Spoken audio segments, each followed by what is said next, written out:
I became the goddaughter of the mother of the Beijing Circle's crown prince. Everyone said I was trying to get close to the crown prince of the Beijing Circle by currying favor with his mother in advance. Even the crown prince thought so and was wary of me, but all I wanted was to be a mama's girl. When the crown prince's mother had a headache, I rushed through the rain overnight to fetch a doctor. The young master's mother came home late, and I frantically made 99 calls. Crying my eyes out at home in fear. Later, at an auction, the young master's mother bid millions on jewelry for me, gently coaxing, "My dear daughter, take it and play with it." After my parents passed away one after another, Uncle Jiang took me into the Jiang family. Everyone envies my good fortune, being able to get close to Jiang Xinyan, the young master of the Jiang family, and perhaps one day rising to great heights. But I can't bring myself to smile. Not long ago, I was reborn.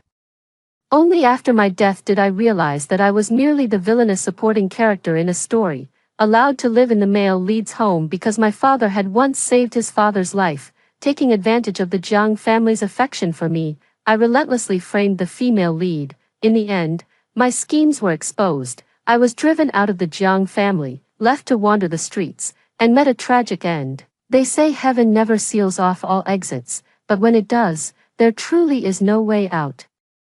When I was led into the Jiang family living room by Mr. Jiang, I saw a well-maintained woman sitting on the sofa from afar. Hearing the footsteps, the woman turned her head, her gaze falling on my face for a moment before she stood up and walked toward me, taking my hand. Her voice was gentle. "Are you called Yanqi?" I fixed my gaze on the person before me. She was Jiang Xinyan's mother, Lin Yenying. Before this, I was Jiang Xinyan's classmate, the first time I gave Jiang Xinyan a love letter. I happened to be caught by Mrs. Jiang, who had come for the parent-teacher meeting. As a parent, I initially thought she would scold me or look down on me, but she didn't. She just told her son to think it over carefully. At the time, I only felt embarrassed, but now, looking back, Mrs. Jiang was truly wonderful, thinking about how she defended me in every possible way in the future, only to be so angered upon learning the truth that she ended up hospitalized. A pang of sorrow welled up in my heart, and my eyes involuntarily reddened. Auntie Jiang, besides my biological mother, she is the person who treats me best in this world. Having lived a second life, I will never repeat the same mistakes again. Seeing this, Mrs. Jiang paused. She only thought I was sad because of my mother's passing, and a look of pity welled up in her eyes as she comforted me softly. "From now on, you can live here peacefully and consider this your home."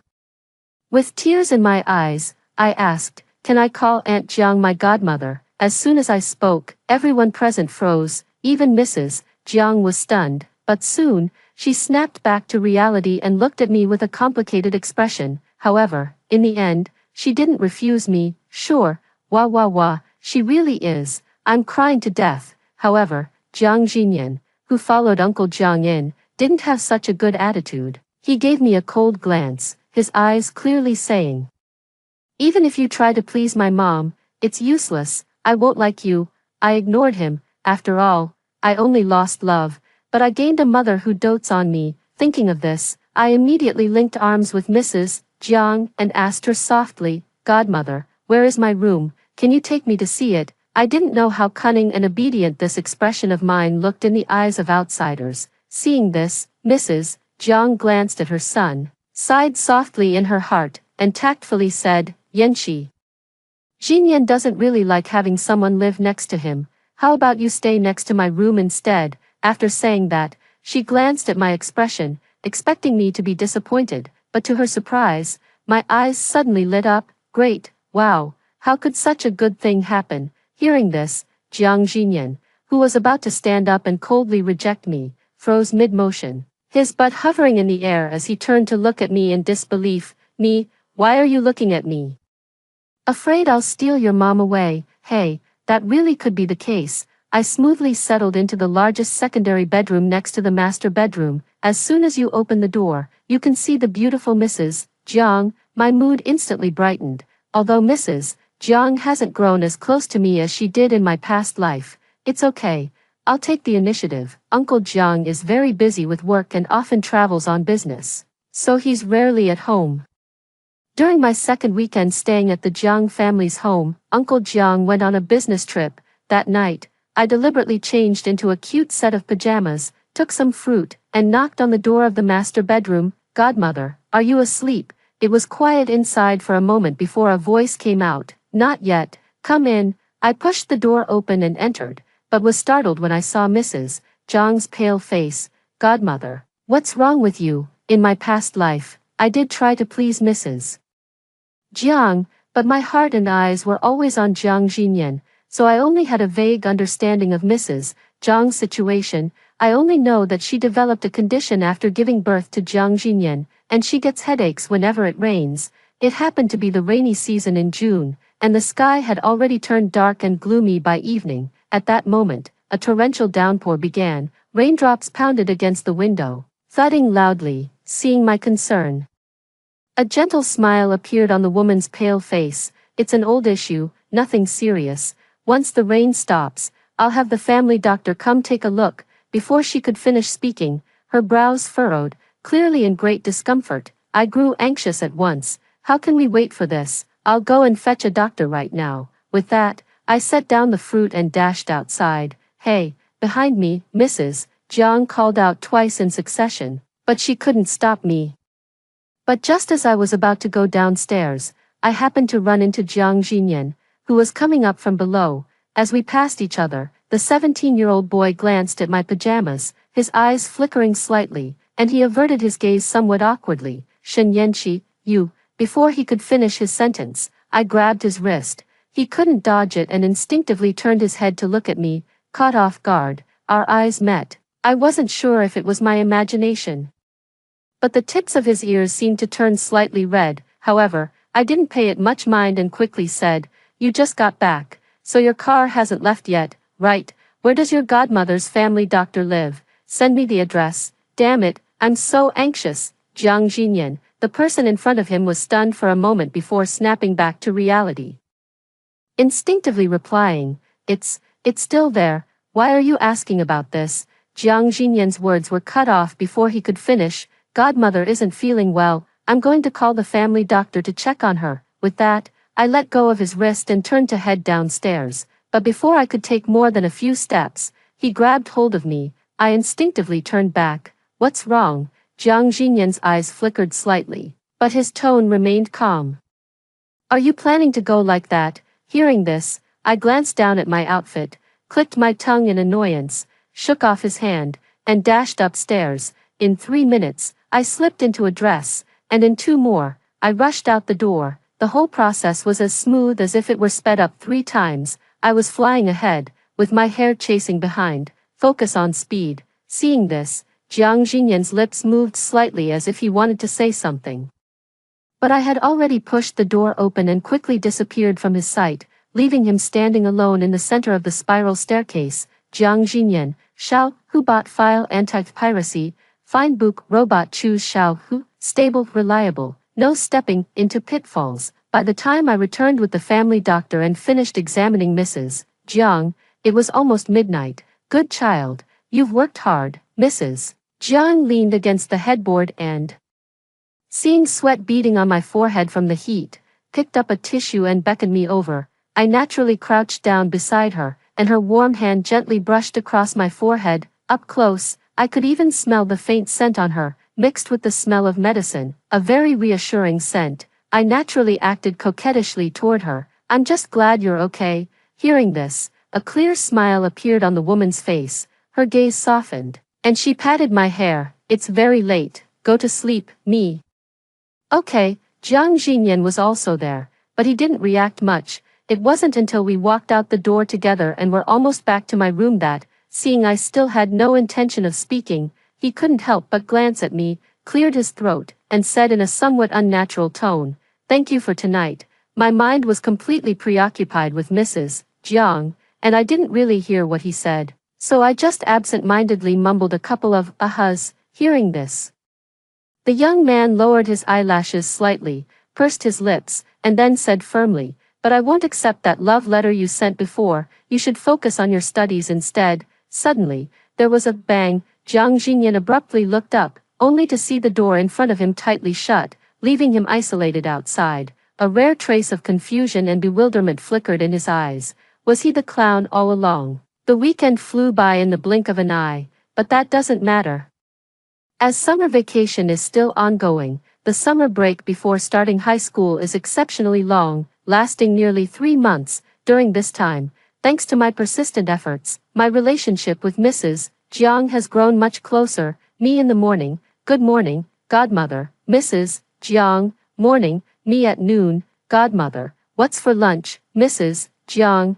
Steak. Evening, me, good night, godmother. Mrs. Jiang, good night. Over time, by noon, would habitually call out to her. Godmother, godmother, mom. Sometimes, Mrs. Jiang would be sitting on the sofa reading fashion magazines. Upon hearing my call, she would put down the magazine and reply, yes, we're having Chinese food for lunch, 4 dishes and a soup, including the yam and pork rib soup you love. Me, wow, coming, yet, every time I call out, Mom, Jiang Xinyan always gives me an extra glance, as if wanting to say something but holding back. Me, how strange, whatever, I'm not bothering him anymore.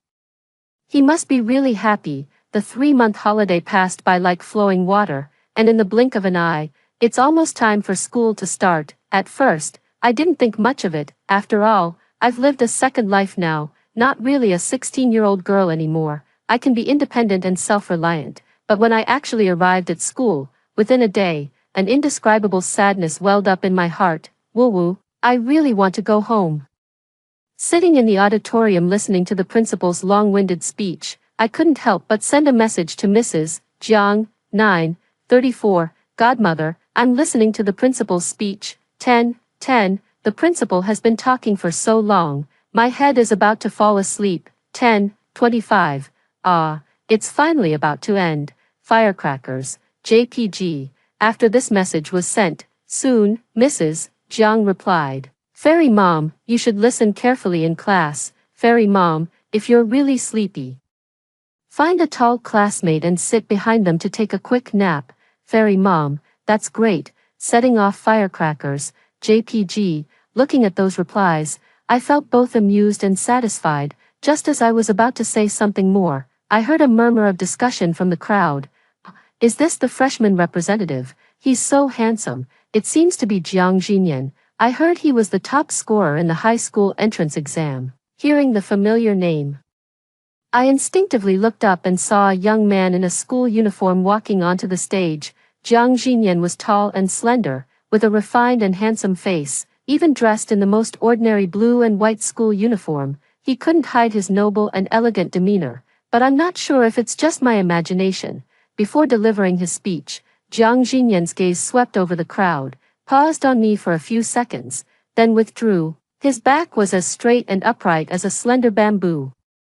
My deskmate couldn't help leaning in and whispering to me, Yanqi, did he just look at you? Do you two know each other? It was in my 3rd year of junior high, when I first started to have feelings, that I gave Jiang Xinyan a love letter. Now, in this new environment, not many people know that I once had feelings for Jiang Xinyan, so I decisively denied it 3 times in a row. He didn't, I don't know him. My deskmate believed it, but after thinking for a moment, I quietly took out my phone, recorded a video of Jiang Xinyan, and sent it to Mrs. Jiang. Godmother didn't come to the scene, but she probably wanted to see Jiang Xinyan give a speech on stage, right? I'm so thoughtful. Just as that thought crossed my mind, a reply came from the other side. It was a meme of a big cat hugging a little cat. Fairy Mom, hug. JPG, me, hugs. I was holding my phone, giggling happily. But that's when the unexpected happened. Is that about to fall? My deskmate's worried voice suddenly rang out. I was taken aback for a moment, shifting my gaze away from my phone and following her line of sight. I saw a lighting fixture above Jiang Xinyan's head swaying precariously, clearly on the verge of falling. My pupils contracted, and my heart instantly began to race. But the others clearly hadn't noticed, their attention all focused on Jiang Xinyan's speech. Seeing the light about to fall, I immediately didn't care about anything else, grabbed my phone, and rushed forward. My deskmate was stunned. Shen Yanqi, with a loud bang, at the moment I pushed Jiang Xinyan down, the light bulb fell to the ground and shattered into pieces. The entire room erupted in an uproar. Jiang Xinyan, whom I had pushed away, was also stunned, but he quickly snapped out of it. He hurriedly sat up to check my injury. "Hey, are you okay?" I patted my clothes and stood up, but as soon as I rose, a sharp pain shot through my calf. I couldn't help but hiss in pain. Looking down, I saw a large shard of glass embedded in my calf, blood gushing out steadily. Seeing this, Jiang Xinyan's expression shifted several times. I thought he was afraid I would cling to him, so I casually said, "It's fine," and walked straight toward the infirmary. In front of my mother, I am weak and helpless. When she's not around, I am as strong as ever.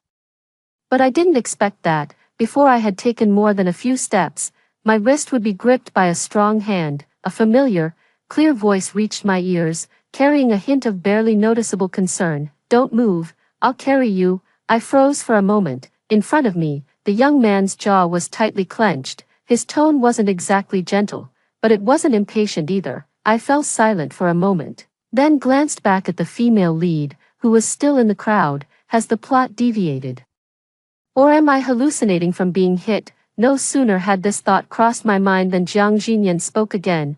"What are you spacing out for? I'm not some ungrateful person." "Oh, I see."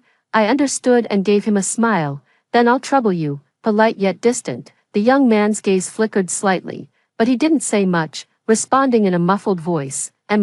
There was still some distance to the school hospital. The journey was silent. It's almost noon, and the September sun is still scorching. Holding me, the boy's forehead suddenly broke out in sweat, but he didn't complain at all. Just as I thought he would silently carry me to the infirmary, he suddenly spoke up. "Shen Yanxi, what do you want?" Me, from my perspective, he was backlit, making his expression hard to discern, with sweat beading on his temples and the tip of his nose. Only those deep, intense eyes were fixed on me, as if trying to see through my eyes and uncover the thoughts I had hidden deep within.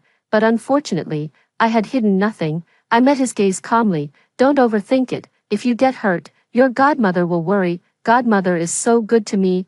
I can't bear to see her sad. Even if I no longer liked Jiang Xinyan, I wouldn't just stand by and watch him get into trouble. Perhaps he hadn't expected to hear such words.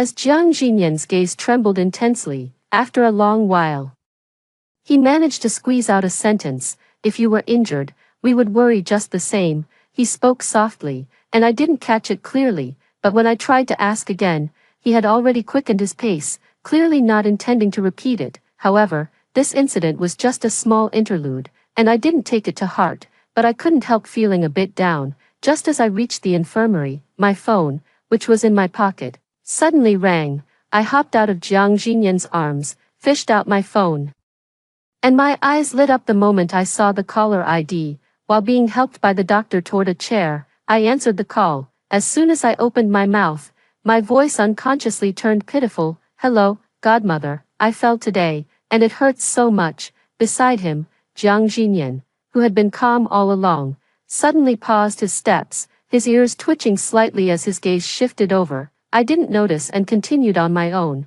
saying, "But don't worry, it's nothing serious." The doctor carefully used tweezers to remove the fragments embedded in my calf. By now, the once snow-white socks were almost completely stained red with blood. Jiang Xinyan, after I hung up the phone, he had already gone out. I thought he had gone back, but to my surprise, he returned not long after, and he brought back a wheelchair. I stared at the electric wheelchair in astonishment. Although this is advanced, it's just too advanced. Navigating the small campus in a wheelchair.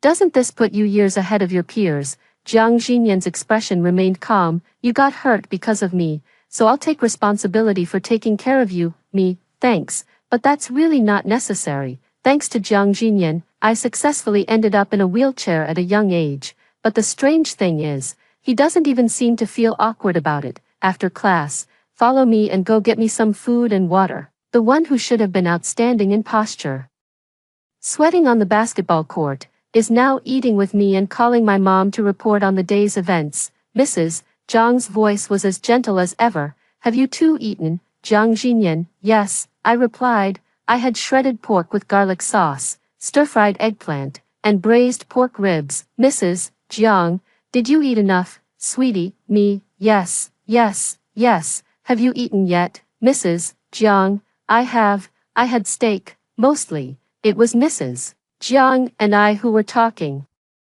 Jiang Xinyan had a quiet disposition and spoke little, rarely interjecting, just listening on the side. Out of the corner of my eye, the young man's lips curved slightly upward, as if he was somewhat pleased. I suddenly felt, I made the right decision with this one. If we can't be lovers, being family is good too. My injury healed almost completely after just half a month of rest. In the days that followed, I continued to study, eat, and think about going home.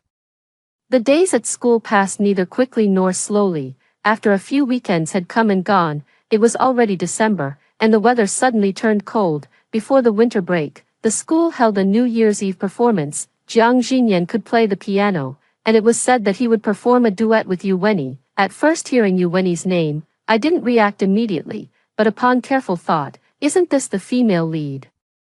It turns out that he had already met Yu Wenyi without my knowledge. If I would have been driven mad with jealousy before, now, my heart is as calm as still water. The event is scheduled for Thursday evening. My desk mate and I sat in the front rows, giving us a relatively close view of the stage. When Jiang Xinyan appeared on stage wearing a white shirt, it drew quite a few screens, under the stage lights. The young man had a refined and handsome face, dressed in a white shirt.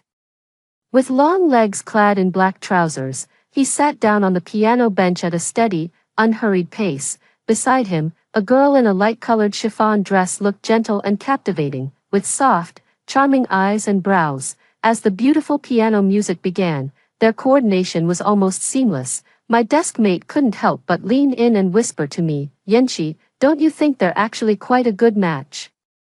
"Of course they are, they're the official couple," I nodded, thinking about how the holiday was coming up soon, and my heart leaped with excitement. I didn't even bother to watch the performers on stage anymore, and started typing away. "Godmother, what are you up to?" "Fairy mom, learning to make cakes. Your Uncle Jiang heard from your dad that you like eating cake." Attached was a photo of a blueberry tart. On the Oreo base was a layer of smooth cream, meticulously adorned with plump blueberries on the surface, with mint leaves in the center. "This is my favorite type of cake. Blueberries are also my favorite fruit." I zoomed in on the picture and looked at it several times, feeling a warm sensation in my heart. "Me, thank you, Godmother. I really want to eat the cake you made." "Me, kitten acting cute, JPG, fairy mom, okay, then I'll have the driver bring it to you." "Me, okay Ovo, wah wah wah, what a fairy mom this is." Just as I was heading back with the cake, I ran into a group of people. Leading them was Jiang Xinyan, who should have still been in the auditorium after his performance. Jiang Xinyan was never short of friends. A few boys were walking alongside him, and when they saw me, one of them changed his expression, chuckling teasingly. "Oh, isn't this Shen Yanqi, planning to give Xinyan the cake this time?" As soon as these words were spoken, other clueless boys were quite curious, casting scrutinizing glances my way. I fell silent for a moment and was about to leave when Jiang Xinyan came over. I thought he would misunderstand and was ready to explain, but unexpectedly, his gaze dropped, landing on the cake in my hand. As if remembering something, he cleared his throat awkwardly and said, "Happy birthday, little tiger." File anti-counterfeiting. Find a book robot. Choose little tiger. Stable and reliable, no pitfalls. With a bang, my mind went blank for a moment. Immediately after, my phone dinged. I picked it up to take a look. It was from my godmother, Lin Yenying. "Sweetie, let Xinyan keep you company for a simple birthday celebration first. When you come home this weekend, I'll throw you a more special one, fireworks, JPG." Seeing the message, my eyes instantly welled up with tears. To be honest, I never really cared much about birthdays. After all, it's living under someone else's roof. But Mrs. Jiang always takes it to heart. In the past life, it was. In this life, it is too. "Happy birthday, happy birthday," Jiang Xinyan started, and the others all wished me well. I was happy in my heart and said with a smile, "Thank you." Thinking of something, I beckoned to Jiang Xinyan, signaling him to come a little closer. Jiang Xinyan didn't understand why, but he still came over as instructed, slightly lowering his body. My tone was sincere. "Jiang Xinyan, thank you too." If I had been somewhat avoiding him at first, now I can face him with ease. As the words fell, the boy's fair earlobes suddenly flushed bright red, and after hastily tossing the things in his hand to me, he walked away quickly. I looked down, It's an exquisite box. Opening it reveals a necklace. Great, I've decided. From now on I'll treat him like my own brother. Not long after, the school went on winter break. We went home together. I had thought my godmother would be at home and was ready to share my good exam results with her, but unexpectedly, when we got back, the house was completely empty. Jiang Jinyan, however, seemed used to it and casually said to me, "Figure out dinner for yourself, I'm fine with anything." With that, he took his suitcase and went upstairs. I curled up on the sofa, thinking I'd wait for my godmother to come back so we could eat together, but by evening, my godmother still hadn't returned. The message I sent in the afternoon also went unanswered. I was originally drowsy and half asleep, but now I was completely awake. I stared at the phone screen for 2 seconds, then made the call. Beep, beep, beep. The number you have dialed is currently unavailable. Please try again later. Beep, beep, beep. The number you have dialed is currently unavailable. Please try again later. Beep, beep, beep. The number you have dialed is currently unavailable. Please try again later. I made dozens of calls in a row, but no one answered. Mrs. Jiang usually replies to messages quite quickly. At the slowest, it never takes more than an hour. This has never happened before. Could it be something went wrong? As this thought crossed my mind, my heart sank. The next moment, I jumped off the sofa and ran straight upstairs, knocking on the door with a curled finger. I called out, "Jiang Jinyan." Perhaps my tone was too urgent, as the person inside opened the door almost without hesitation. Jiang Jinyan had likely just finished showering, his hair still damp and not yet dried. His narrow eyes squinted slightly, a hint of confusion reflected in his brow. "What's wrong?" His words froze the moment he saw the expression on my face. When he spoke again, his voice carried a hint of confusion and nervousness. "Hey, why are you crying? Are there robbers downstairs?" As he spoke, he cautiously glanced at the hallway behind me, grabbed my hand, and pulled me into the room. The door closed behind us. I handed him my phone, my voice unconsciously trembling with tears. I called so many times, but my godmother never answered. I vaguely remember that in the plot, Mrs. Jiang didn't have any mishaps, but could my deviation from the plot cause a butterfly effect? Lost in my thoughts, my forehead was suddenly flicked. I covered my forehead, teary-eyed, and looked up, just meeting the young man's helpless gaze. My mom just went for a beauty treatment. Her phone probably ran out of battery. She goes for beauty treatments at this time every month. If you don't believe me, I can call the driver to confirm. Tears welled up in my eyes.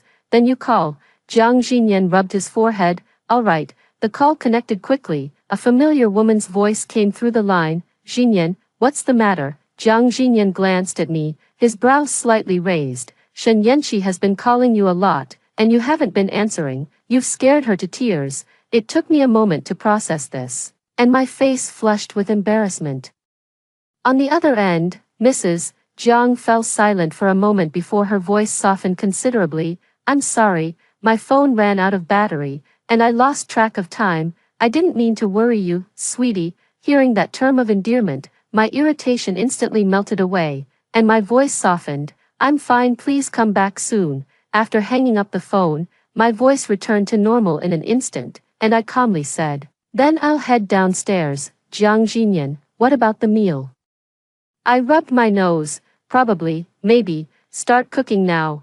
OMG, forget about him. Winter turned to spring, and in the blink of an eye, 2 years had passed. During these 2 years, I didn't try to sabotage the relationship between Jiang Jinyan and Yuweni.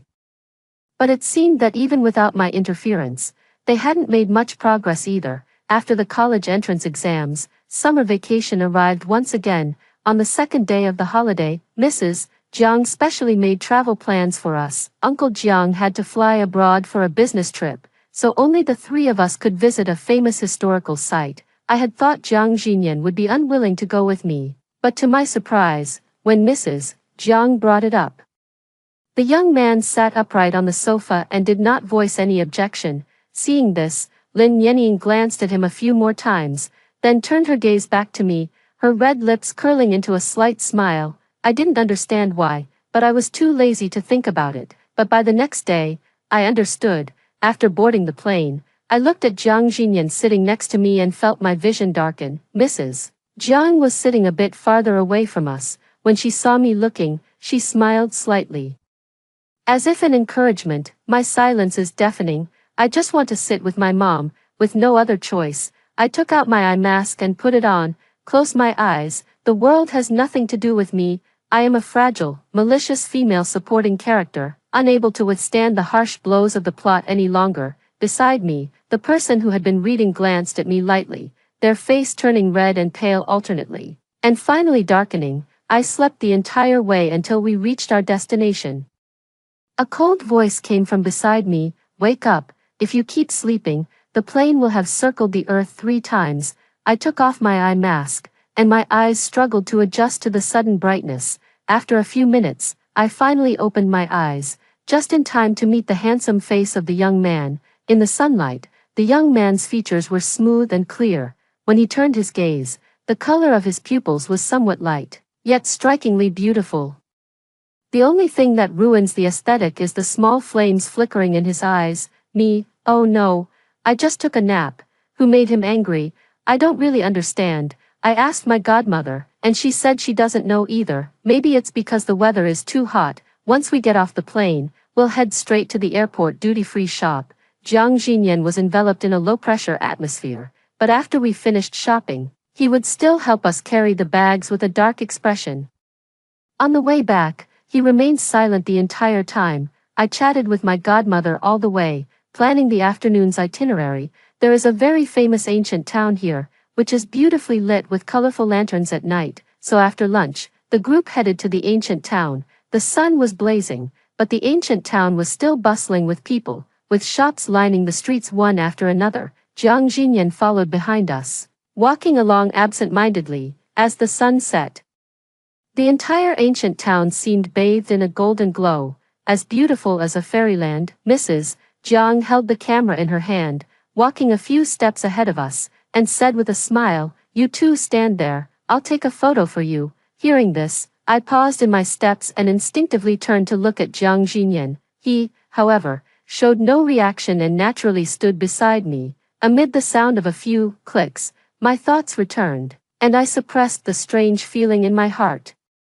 I casually struck a few poses, then walked toward Mrs. Jiang, saying, "Godmother, let's take a few photos together too." "All right." I took the camera and handed it to Jiang Xinyan, then wrapped my arm around Mrs. Jiang's, affectionately resting my head on her shoulder with a beaming smile. Mrs. Jiang chuckled and gently pinched my cheek, saying, "You really are a thoughtful little sweetheart. Hee, a child with a mother is truly a treasure." A few steps away, the young man holding a camera had a helpless look in his eyes. "Mom, then what am I?" "Mrs. Jiang, you, probably a drafty leather jacket." I couldn't help but laugh out loud. Godmother is so adorable. Since it was summer, the days were long and the nights were short. We shopped tirelessly for a long time, until the sky had completely darkened, and only then did we start heading back toward the hotel. The night breeze carried a slight chill. I was sticking close to Mrs. Jiang, while Jiang Xinyan followed behind us. Seeing this, Mrs. Jiang glanced back and then turned her gaze to me, probing. "Yanxi, you young people have more topics to talk about. Why don't you go chat with Xinyan a bit more?" I kept a straight face and said, "I have plenty to talk about with my godmother too." Hearing this, Mrs. Jiang sighed softly, but seeing that I didn't want to dwell on the topic, she didn't press further to avoid embarrassing me. "That's true," she said.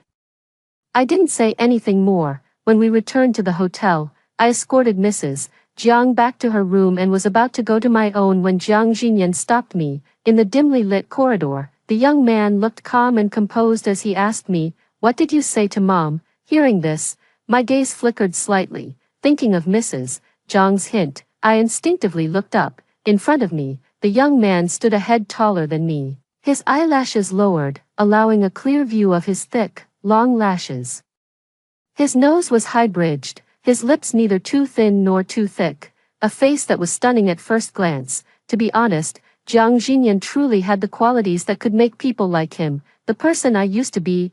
I admire his outstanding appearance, I admire his excellent academic performance, I admire his aloof personality, but forcing something that isn't meant to be is truly unsatisfying, unquenching, and even life-threatening. I stared at him and suddenly said, Jiang Jinyan. You don't like me, right? Upon hearing this, the young man stiffened. Huh, I smiled brightly. Let's become sworn siblings. From now on, I'll treat you like a brother. Hee hee, look at me, such a clever one. If you can't beat them, join them. Following the male lead is always a safe bet, but I didn't expect the person in front of me to suddenly darken his expression, his tone slightly heavy. You want to call me brother? Seeing his displeased expression, I instinctively thought he was unwilling. All right, then forget I mentioned it. Anyway, having a godmother is enough for me. I turned and walked into the house, closing the door behind me. Little did I know, the young man's hand, which had been in his pocket, paused, then pressed back in, revealing only a corner of a pink envelope. When the trip ended, the college entrance exam results were also released. I performed exceptionally well in the college entrance exam and was admitted to Tsinghua or Peking University. On the day I received the admission letter, I immediately shared the joy with my godmother. Godmother, I got in. In my previous life, my mind was completely occupied by Jiang Jinyan, and I didn't care about studying. After the college entrance exam, the Jiang family sent me abroad for further education. Over the past 3 years, I've worked my hardest and finally managed to prove myself. In the living room, holding the admission letter, I spun around in excitement. Mrs. Jiang sat on the sofa, her eyes and brows filled with delight. Our Yanxi is truly amazing. I scooted over, wrapped my arms around hers, and my eyes sparkled. So, is there any reward? Hearing this, Mrs. Jiang smiled and tapped my forehead. What do you want? I thought for a moment. Reward me with a hug. The group couldn't help but laugh. Mrs. Jiang held me as instructed, patting my head. All right, I nestled in her arms and added, and delicious food too, Mrs. Jiang. All right, woohoo, so happy. Later, after I graduated from university, Mrs. Jiang took me to an auction. All the attendees were well-known figures from various fields. She calmly introduced me to her acquaintances, saying, this is my daughter. I held on to her arm, a perfectly measured smile on my face. Until the auction officially began, I didn't have much interest in those expensive jewels, only glancing at them a few times out of habit, but I never expected that. The very next moment, the person beside me raised a placard, 10 million, the starting bid was 5 million. I was taken aback and gently tugged on Madame Zhang's sleeve, whispering in a voice only the two of us could hear, Godmother, I don't need such an expensive necklace. That navy blue heart is indeed very beautiful. But it's just too expensive. Madame Jiang, however, didn't mind at all. Only after confirming that it had been successfully bid on did she turn back to look at me, chuckling lightly. What's the big deal? Just take it and enjoy it. If the money runs out, just have your Uncle Jiang and Jiang Jinyan go earn more. At this point, she seemed to feel it wasn't quite reassuring enough and added, don't worry. If both of them are unreliable, your godmother has enough money to support you. Wah wah wah. She really is. I'm so moved I could cry. By the time we joyfully emerged from the auction house, Jiang Jinyan's Maybach was already waiting. Years had passed, and he had shed the youthful innocence of his teenage years, gaining a touch of maturity. When his deep gaze fell upon me, it held an emotion I couldn't quite decipher. The tone remained cool and detached. Let's go home. I had intended to get in the car with my godmother, but Uncle Jiang had also arrived, saying he needed to discuss some company matters with her, so I had no choice but to head home first with Jiang Jinyan. The driver was at the wheel. Jiang Jinyan and I sat in the back seat, watching the scenery outside the window recede into the distance. I held the jewelry box without saying a word. Jiang Jinyan also remained silent. In the middle, I received a phone call. It was from my best friend. She's a voice blogger, recently learning to mimic a male voice. I answered the phone. And the next moment, a pleasant male voice came through. Sweetheart, are you free today? Let's go out for a meal. The words were normal, but the problem is, why does her voice sound a bit like Jiang Jinyan's tone, or is it that pleasant voices all have something in common? I instinctively covered my phone, glancing at Jiang Jinyan out of the corner of my eye. He probably wouldn't misunderstand, right? But as it turned out, he did misunderstand. The partition in the car was suddenly lowered. Before I could say anything, the person who had been sitting beside me spoke up, his voice somewhat low. Shen Yanqi, if I were to say, What if I accepted your confession from that year now? Would it be too late? My heart trembled slightly. What does that mean? But he seemed serious, turning his head to look directly into my eyes. I don't want to be your brother. Does this count as a vicious female supporting character turning the tables? Jiang Xinyan's extra story. When Jiang Xinyan first saw Shen Yanxi at home, he was actually quite unhappy. After all, this girl had confessed her feelings to him and had been rejected by him, but according to his father, both of her parents were no longer around. Out of sympathy, he didn't resist her staying at his home. At first, Jiang Xinyan thought she was trying to get close to him by pleasing his mother, but later, he realized he was wrong. Did she get close to his mother to take her away, the night his mother was unwell? He happened to run into her when he returned from outside. At that time, Shen Yanxi was wearing a very cute set of pajamas. Jiang Xinyan thought she had deliberately dressed like that to seduce him, but before he could say anything, she grabbed his hand and her first words were, "You just got back. The car hasn't left yet, right? Where does your godmother's family doctor live? Send me the address." After saying that, she was ready to run. He called out to her, reminding her how could she go out dressed like that. She seemed to realize it too, went back and changed into a strangely colored dress in just a few minutes, didn't even tie up her hair, and rushed off in a hurry. He was stunned. Is this still the same affected Shen Yanxi he knew? Since that day, his gaze would unconsciously fall upon her. He noticed that she seemed to genuinely enjoy acting coquettishly with his mother. Her soft, gentle voice made his heart itch with a strange feeling. Can't help but think, if she spoke to him like that too, would he be moved? Later, during his speech, she suddenly leaped forward and threw herself at him. At that moment, he was stunned, yet the first thought that flashed through his mind was a hint of joy. It seemed she still liked him, but when he hesitantly asked her, he received a negative answer. Don't overthink it. If you get hurt, your godmother will worry. He suddenly didn't know what to say, feeling a bit stifled in his chest.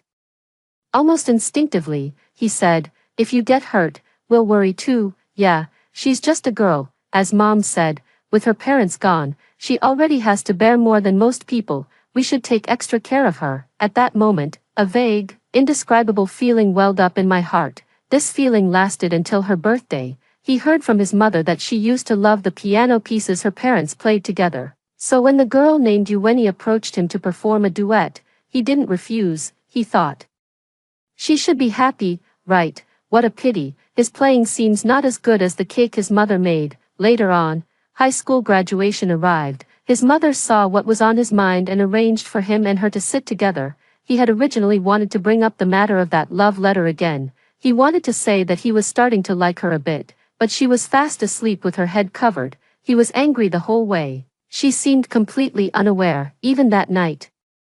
When he finally mustered the courage to express his feelings, she said to him, "Let's become sworn siblings." Sworn siblings. He felt as if he had gone deaf, but there was still plenty of time ahead. He would catch up with her eventually, after hearing the first story above.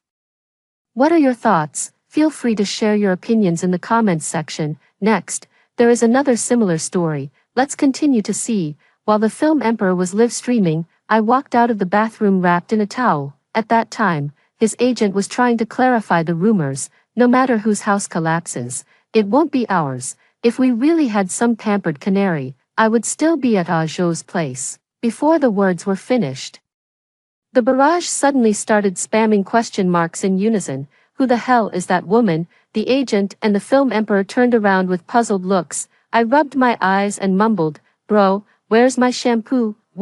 The live stream abruptly cut off, yet the hashtag bro, where's my shampoo hashtag was visibly climbing to the top of the trending list at a rapid pace. The agent frowned, his expression pained as he said, "Shenzhou, this isn't right. If you have a girlfriend, shouldn't you have informed the company first?" Shenzhou's beautiful eyes narrowed slightly. As he pulled out his phone to call the police, he calmly explained, "I have no idea how she got in." I clutched my chest tightly, my eyes wide as I stared at them, and nervously asked, How did you break into my house?" Hearing this, Shenzhou gave me a look that clearly said, "I must be seriously ill," and glanced at me dismissively. "No matter how you got my address, I need you to leave immediately." The agent's eyes widened in shock. Are obsessive fans this brazen nowadays? I was utterly bewildered. These two strangers had barged into my home for no reason and were now teaming up to try and take over. Terrified, I took a big step back, shouting as I retreated, "Sharon, get out here right now.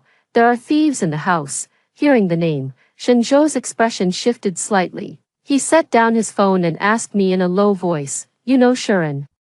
"Of course," I replied, pressing myself almost flat against the wall. "Sharon is my older brother. Do you even know what you're saying?" Shinjo suddenly stood up, looking straight into my eyes, his tone turning serious. "Sharon only has one sister, and she died 6 years ago." "You mean, it's 2023 here now?" I was just taking a shower at home, and the moment I pushed open the bathroom door, I somehow traveled from 2016 to 2023. Anyone hearing this would think it's absurd, right? "How can you prove what you're saying is true?" I looked at Shinjo warily. Though he appeared noble and handsome, there was no guarantee he wasn't some refined scoundrel. "Otherwise, why don't you help me take a look at the 2017 Jiangsu College entrance exam questions first?" "Wait," Shinjo interrupted with a frown. "I need to call Sharon first." With that, he dialed Sharon's number right in front of me. Clearly, he didn't believe my story either. The moment the call connected, I heard a familiar "hello." Just as I reached out to take the phone Shinjo handed over, someone gave me a sharp knock on the head. "You idiot." Gu Sharon tossed the shampoo into my hands. "Why would you put shampoo in the fridge?" In the blink of an eye, the two people from before had vanished, replaced by Gu Sharon's infuriating face. "Only because you hid it away." "No, that's not it. That's not what I meant to say." I shook my head hard, grabbed the hem of Gu Sharon's clothes, and anxiously asked him, "Brother, if I died, would you be sad?" "What's up?"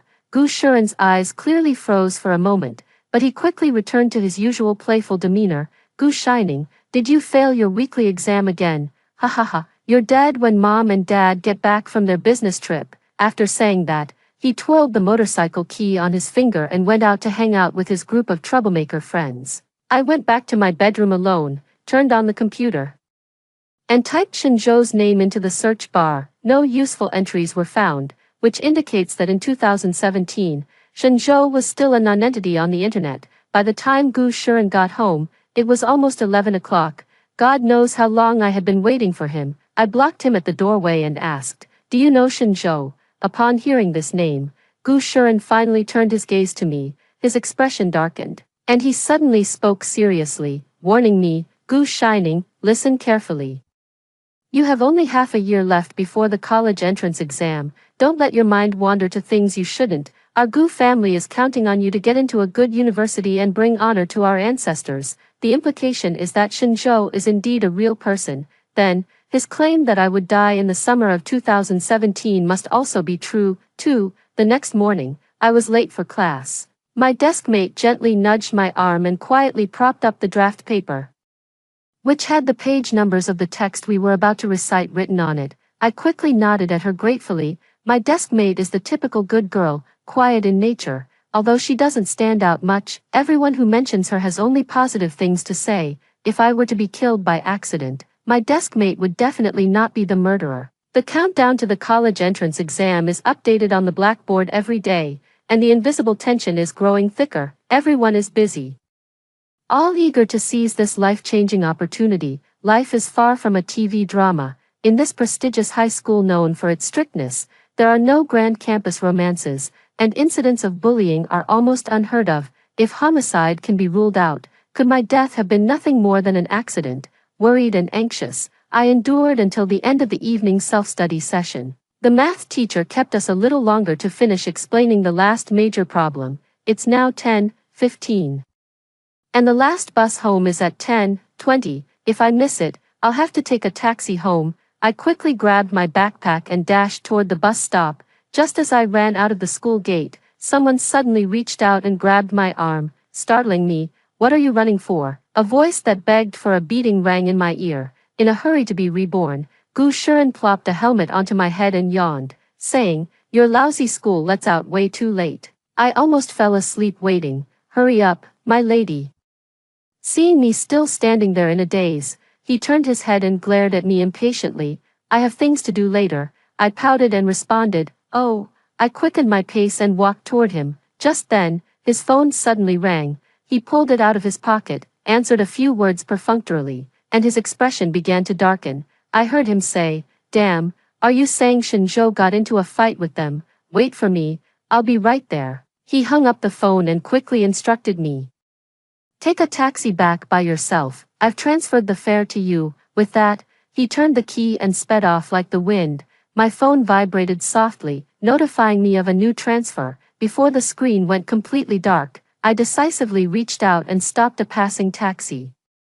Telling the driver to follow the motorcycle ahead closely, the driver chuckled and teased me, "Little girl, catching someone in the act." 3. I gripped my phone tightly and didn't respond. At this moment, my heart is still pounding wildly, expectation, or perhaps curiosity. I can't tell which emotion it is. After getting out of the car, I followed Gu Shuren all the way to an abandoned basketball court, where a nearby, long-neglected streetlight flickered on and off. The dim light stretched everyone's shadows long and eerie, clinging to the ground in a ghostly manner that looked somewhat frightening. After hesitating for a few seconds, I still decided to continue following. Gu Shuren quickly joined the battle. I stared blankly at this group of strangers before me when suddenly, I noticed a young man with dyed yellow hair, a street tough, raising a baseball bat, about to ambush a boy who had his back turned to him. I don't know where the courage came from, but I lifted my backpack and swung it right at his head. The street tough was completely stunned by my blow. Rubbing the back of his head, he glared at me with a fierce expression, slapping the baseball bat rhythmically against his palm as he cursed, "Whose girl is this? Do you have a death wish?" daring to hit me. I was so frightened that I froze on the spot. Before I could even think about running away, I suddenly heard a loud thud. Someone had kicked the street tough, sending him crashing to the ground. This person had silver-gray tousled hair, and beneath the locks, his narrow, elongated eyes were slightly narrowed, exuding a dangerous aura. He wiped the blood from the corner of his mouth with the back of his hand, picked up the school bag from the ground,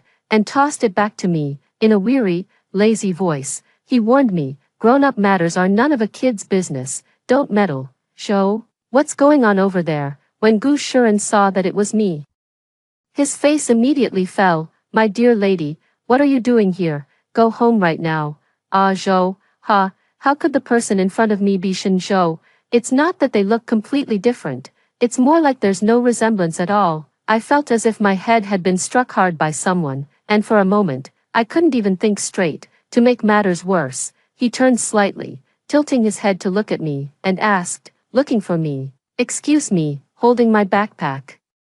I walked out without looking back. If I had known I had mistaken the person, I shouldn't have wasted my precious time coming here. On an early winter night, the cold wind blew into my collar, making me shiver uncontrollably. This place is too remote. I tried to hail a ride for a long time, but no one accepted my request. I could only tightly wrap my arms around myself, stomping my feet on the spot, trying to warm up my body. Swish! At that moment, a black leather jacket was thrown right over my head. "Put it on." His voice, much like the leather jacket, carried a faint hint of mint.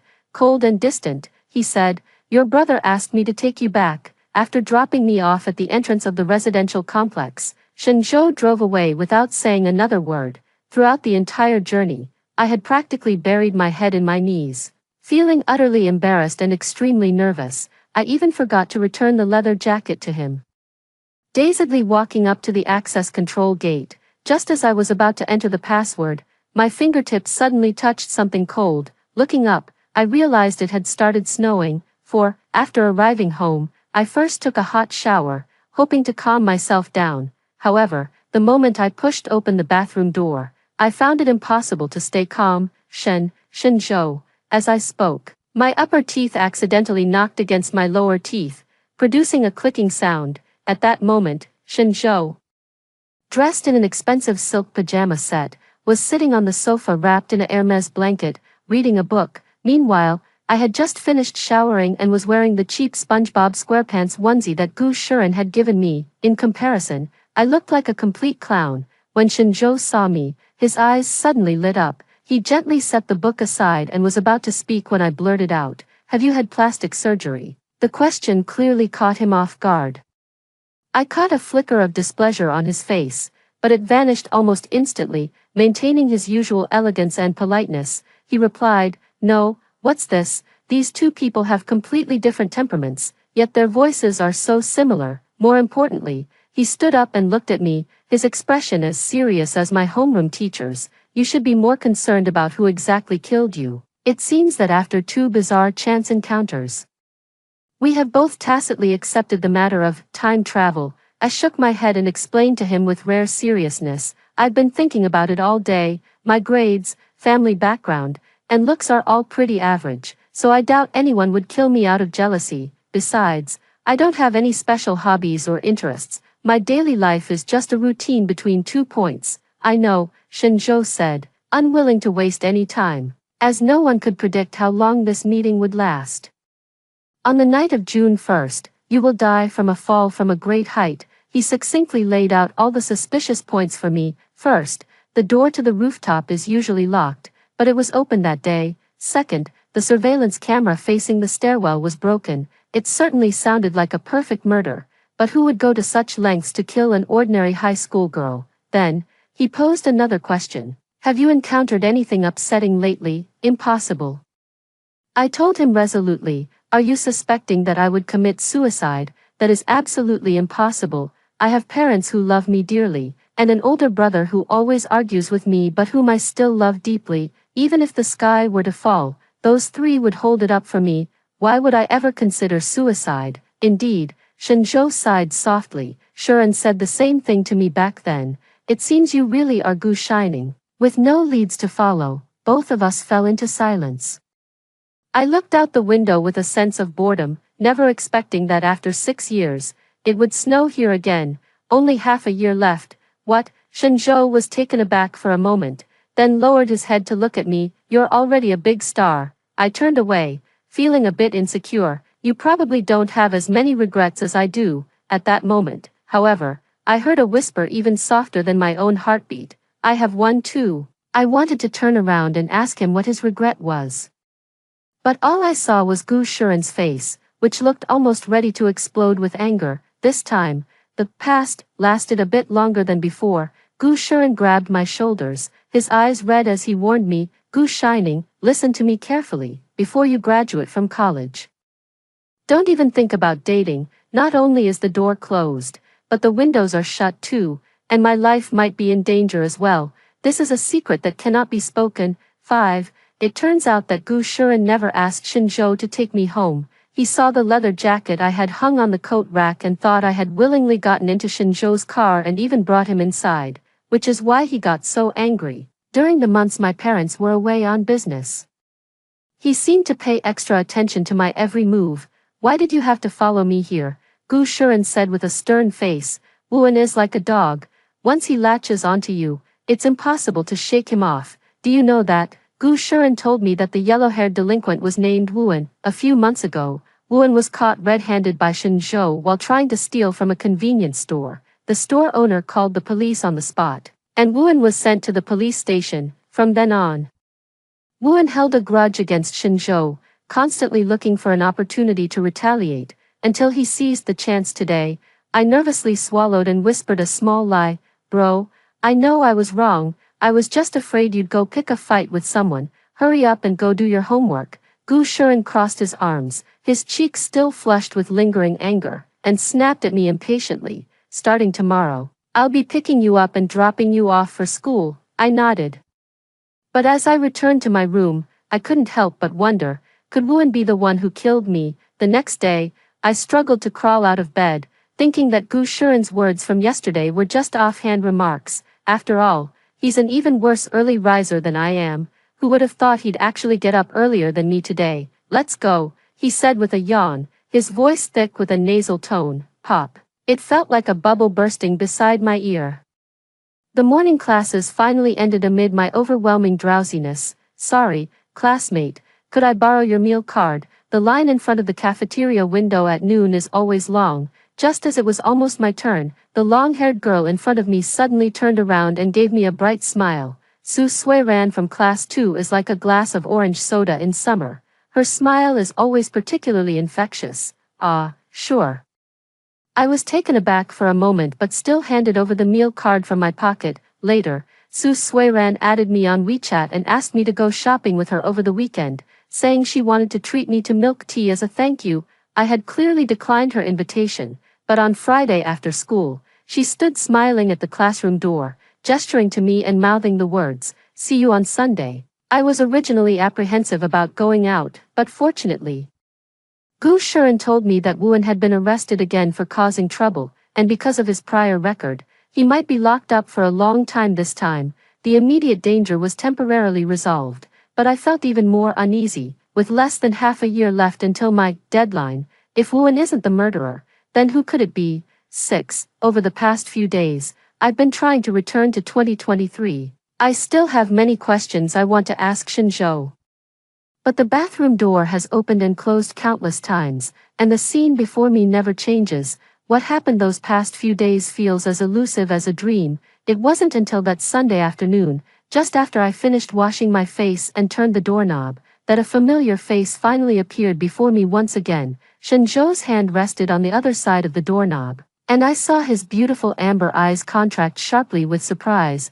My fingertips instinctively retracted, and I involuntarily took half a step back, trying to appear calm as I prepared to greet him, but he spoke first. He seemed somewhat excited, likely having uncovered some new leads in his investigation. "Be careful." His words seemed to have been muted. I could only see his lips moving, but I couldn't hear a single sound. "What did you say?"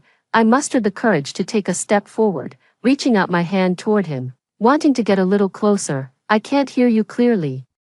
The moment my fingertips touched him, the air around us began to tremble violently, and my body was thrown back as if struck by an electric shock. He seemed to realize something too, the veins on his furrowed forehead gradually bulging, his beautiful Adam's apple bobbing up and down incessantly. I strained with all my might, shouting until my voice was hoarse, yet I heard nothing. He took out his phone, quickly wrote down that name, and then handed it to me to see, but just at that moment, his phone screen inexplicably dimmed, and then a pop-up message lit it up again. The unattainable at age 9, the inability to let go at age 21. Shinzhou appears to respond to the trending topic. I struggled to take a step forward, trying to break through the invisible barrier between us, only to bump my head hard against a broad chest. This time, I glanced at my watch. 3 minutes had passed, rushing to be reborn. Gu Shuren flicked my forehead hard with his index finger. "Mom and Dad might not be able to come back this month. You better stay home and behave. Didn't we agree to spend Christmas together?" I kicked Gu Shuren angrily, rubbing my head while complaining. "It's almost the end of the year. It's not like my family sells New Year's goods." Gu Shuren let out a disdainful tisk and cut me off. "Mom and Dad work so hard to earn money, and it's all for you. Wasn't it you who said you wanted to travel abroad after the college entrance exams?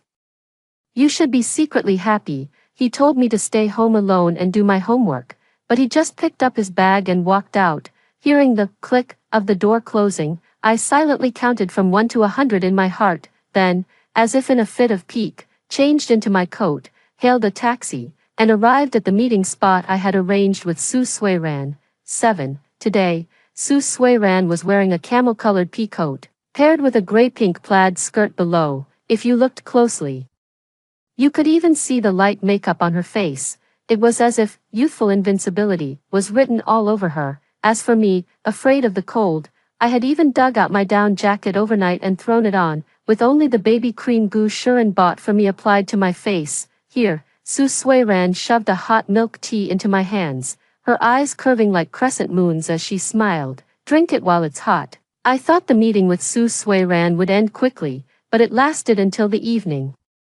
"Thank you for staying with me," she said, holding my arm and smiling sweetly at me. "Today is my birthday, but everyone is too busy. I've always been a bit thin-skinned," and with Su Suiran saying that, I couldn't bring myself to refuse her. After accompanying her for hot pot, it was almost 8 p.m. I was worried that Gu Shuren would notice I wasn't home and cause trouble, so I was eager to get back.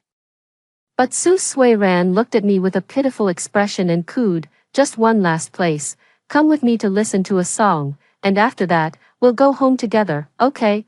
I clutched my phone tightly in my hand, thinking it over again and again, but still couldn't bring myself to say no. Su Suiran pulled me into a bar called Cube. The interior was lit with a red ambient glow, which made me feel a bit uneasy. Su Suiran, however, seemed right at home, dragging me to place an order before pulling me to the booth closest to the stage. Is this place really for watching performances? My voice and doubts were instantly drowned out by screams and the blaring sound system, and Su Suiran didn't hear a word. In the center of the stage, a blinding light flickered, as if the entire world had been split into countless fragments by the beams. Amid these shattered fragments, I saw the silver-haired boy step up to the standing microphone, holding his bass.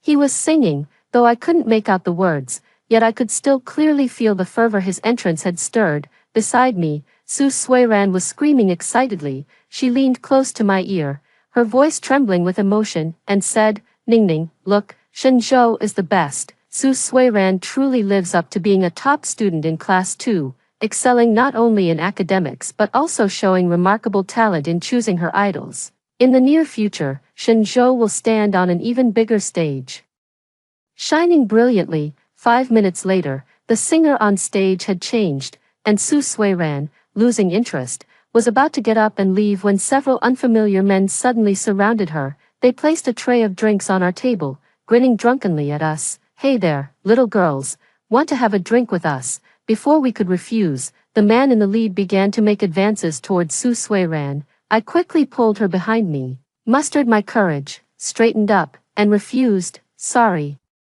We need to go home, ha ha ha ha ha." Hearing this, he clutched his stomach and laughed for a while before turning to another man and commenting with vulgar language, "See, I told you these two girls are so tender, they must be students." My ears burned with embarrassment as I pulled Su Suiran aside, trying to call Gu Shuren for help. Unfortunately, before the WeChat interface could even load, the man suddenly stepped forward and pushed me. My phone clattered to the ground, and I hurriedly bent down to pick it up, but in that brief moment, Su Suiran had already been pulled into his arms. He said in a greasy tone, "Little girl, want to take a ride in my Maserati?" Su Suiran turned her head toward me, crying, "Ningning, save me," but my whole body was trembling, and I could barely hold on to my phone. Just as they were about to drag Su Suiran away, I pressed my lips together tightly, picked up the wine glass on the table, and splashed it directly onto the man's face.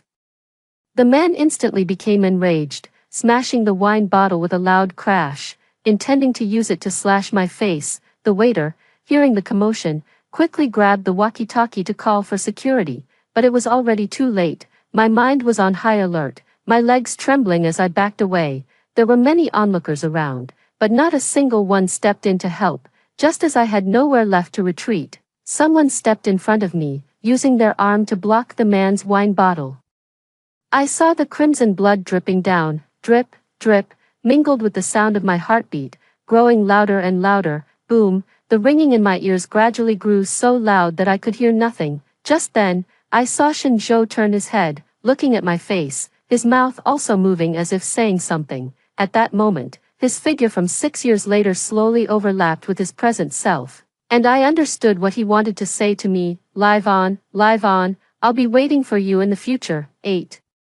The light above was too dazzling, and it seemed as if I saw nothing at all. By the time I came to my senses, Shenzhou had already taken the tissue handed to him by Su Suiran and said to her indifferently, "Thank you." Su Suiran, like a pitiful little white rabbit, lowered her head, sniffled, and murmured softly, "I should be the one thanking you."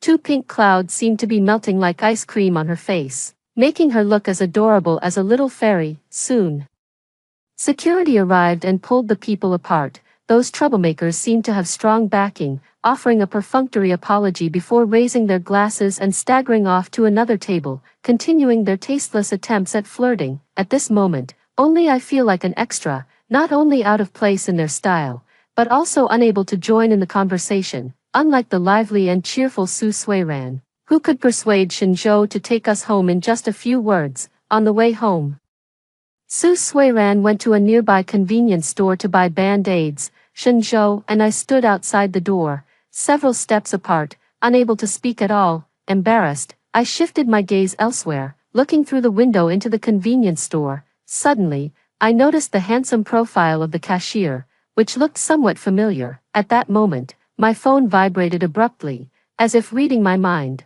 Gu Shiren sent a WeChat message at that very moment, saying he would be home late tonight.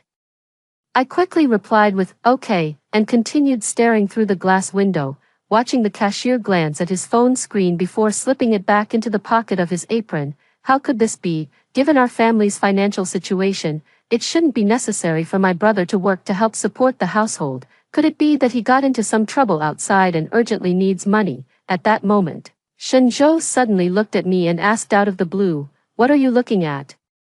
"And nothing, cough, cough." I quickly averted my gaze but was caught off guard by the smell of smoke on him, which made me cough a few times. Shenzhou didn't speak, just silently extinguished the cigarette in his hand and tossed it into the nearby trash bin. I watched the flame die out in his hand, the lingering smoke curling around his slender fingertips like a grand magic trick. "You'll succeed." I murmured a sentence as if talking to myself. Shenzhou suddenly bent halfway, his eyes curving like a fox's as he casually leaned in and said lightly, "Too bad, I'm quitting after this month." I was startled by his handsome face suddenly leaning in close. Thump thump, my heart inexplicably began to race. I nervously took a step back, only to twist my ankle unexpectedly. The pain made me grimace, but I still tried to encourage him. "Don't give up. I think you were born to be a big star. If you give up now, the radiant Shenzhou from 6 years later will cease to exist." Shenzhou glanced at me quietly, then suddenly curled the corner of his lips into a roguish smile. "I thought you were the kind of well-behaved kid, but I never expected." I froze, my mood gradually sinking, wanting to ask him, "What didn't you expect?" With a ding, the automatic door of the convenience store suddenly opened, and Su Sui ran, holding a hot drink and band-aids, hopped out from inside. "Here." She handed me the bottled milk tea, then carefully offered the band-aids to Shenzhou with both hands. "Idol, I really have to thank you today." "It's nothing." Shenzhou tore open the band-aid with one hand and casually stuck it over the wound. "Kids like you should come to places like this less often in the future." The two of them stood under the streetlight, chatting and laughing. The scene as beautiful as an exquisite shoujo manga. Meanwhile, I, who was anything but a shoujo manga character, silently stepped aside and struggled to twist open the bottle cap. The weather was so cold today that my fingers were nearly frozen stiff, yet the bottle cap remained unmoved. Just as I was about to tuck it into my pocket, a hand suddenly reached over. Click, almost in the blink of an eye, the opened milk tea was back in my hands. 9. At that moment, they were still chatting, talking about music and some schoolwork. Their gaze clearly never fell upon me. I carefully took a small sip of the hot milk tea, tucked my hands back into the pockets of my down jacket, and struggled to keep up with their pace despite my sprained ankle, only to see Shenzhou hail a taxi and Su Sui Ran slip inside.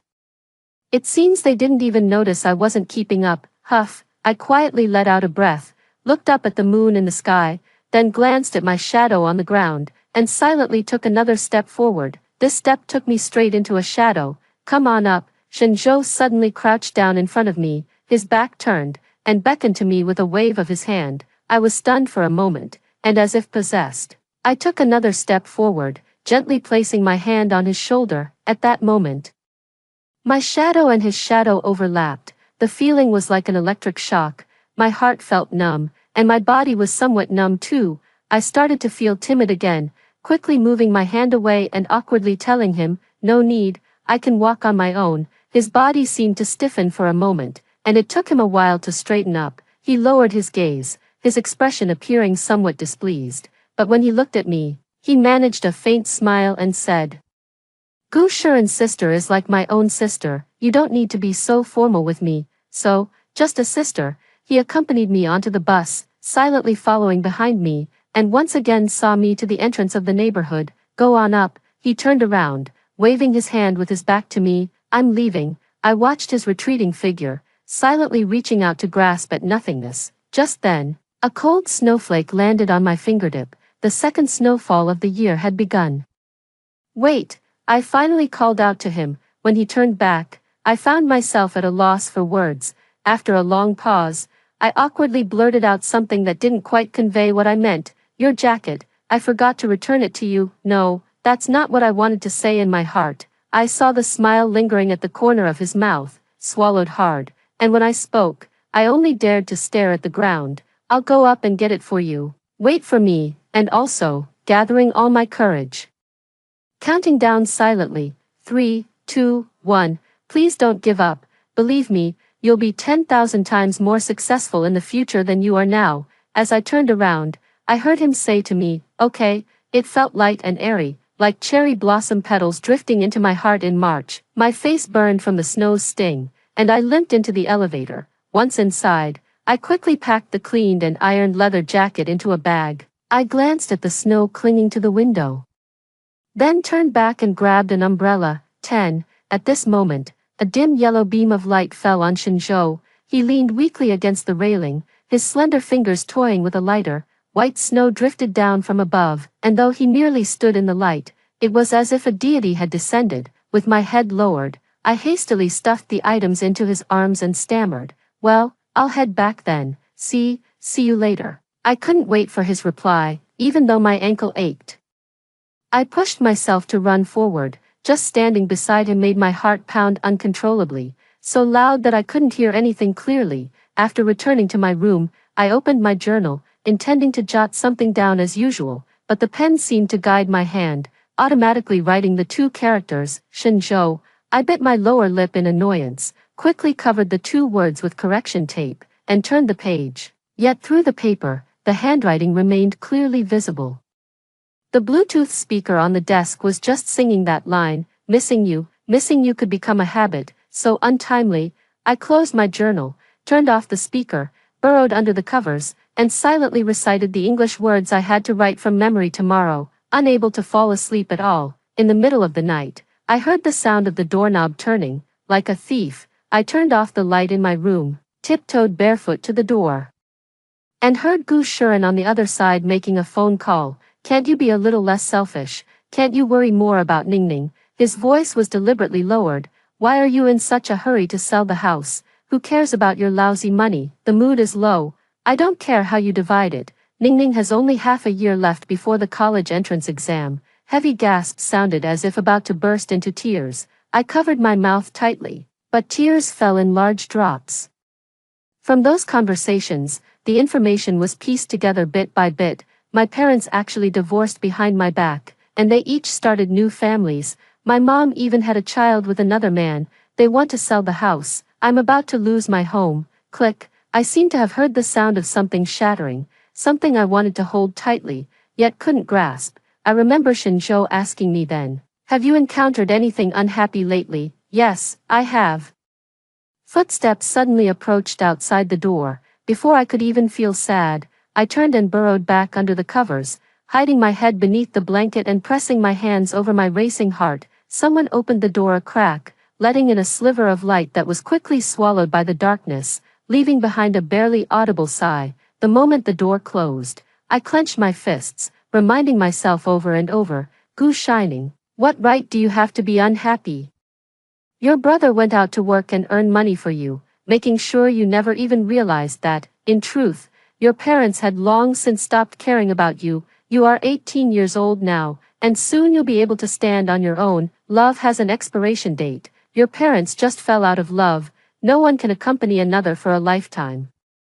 In this world, nothing lasts forever. At least, in that unseen future, someone is willing to wait for you. 11. High school life was always spent doing test papers and listening to teachers explain them, but since that day, everything had become slightly different. As soon as I entered the classroom, I could always feel several intense gazes fixed on me, but when I looked up and scanned the room, I saw everyone busily taking notes, with no one idle enough to pay attention to me, however.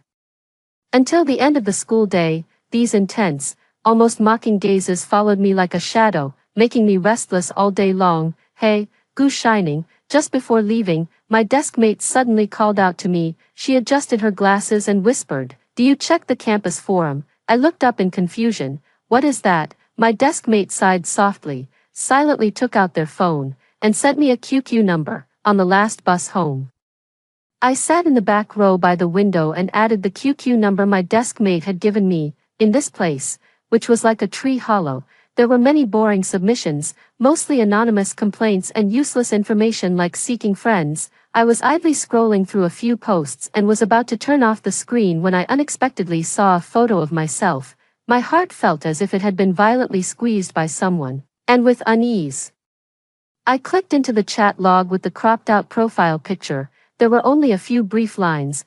Wall, I met an incredibly cute girl at the milk tea shop on Sunday. She seems to be from our school. I'd love to get to know her and maybe even date her. However, in that backlit photo, I looked dark and blurry, holding a cup of milk tea.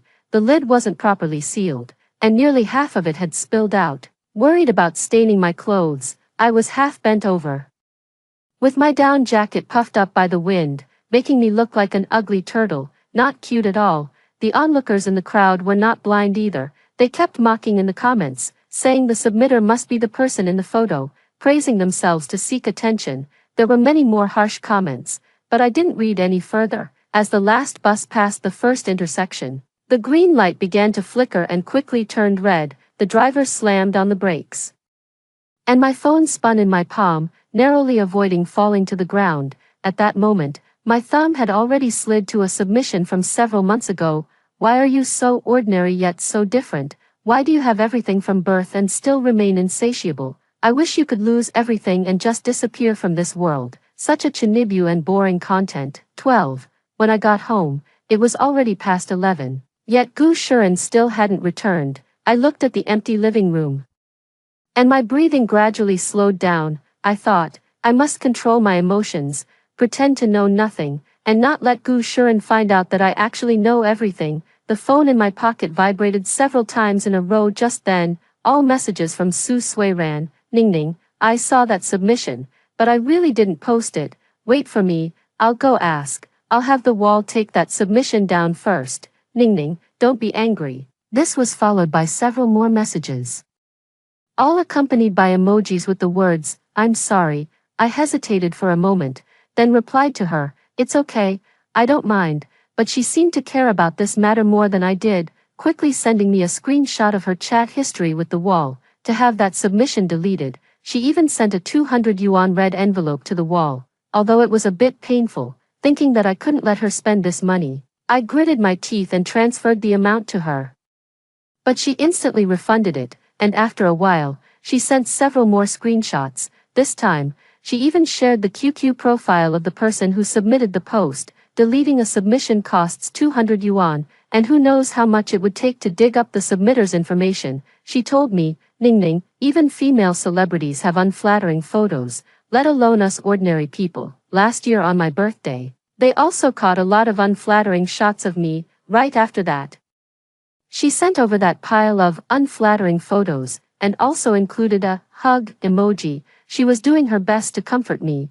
and I was also trying my hardest to tell her, I don't mind. This Thursday and Friday will bring the final monthly exam of the year, a unified test across 4 major cities, serving as a small mock exam before the third simulation. Its difficulty is unprecedented. Rather than worrying about others calling me ugly, I should focus on how to work hard to ensure my performance in this monthly exam isn't too embarrassing. Our conversation ended with Su Suiran's words, good luck, Ningning. 13. However, improving grades in a short period of time cannot be achieved merely with words like good luck and hard work. Sure enough, as soon as the monthly exam ended, the classroom was instantly filled with cries of despair, since all the teachers were rushing to grade the papers.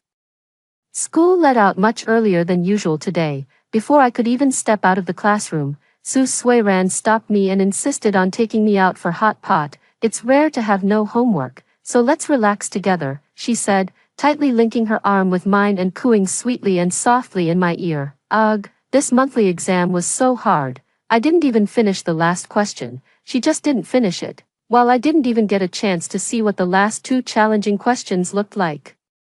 Before I could refuse, she pulled me into a taxi with her.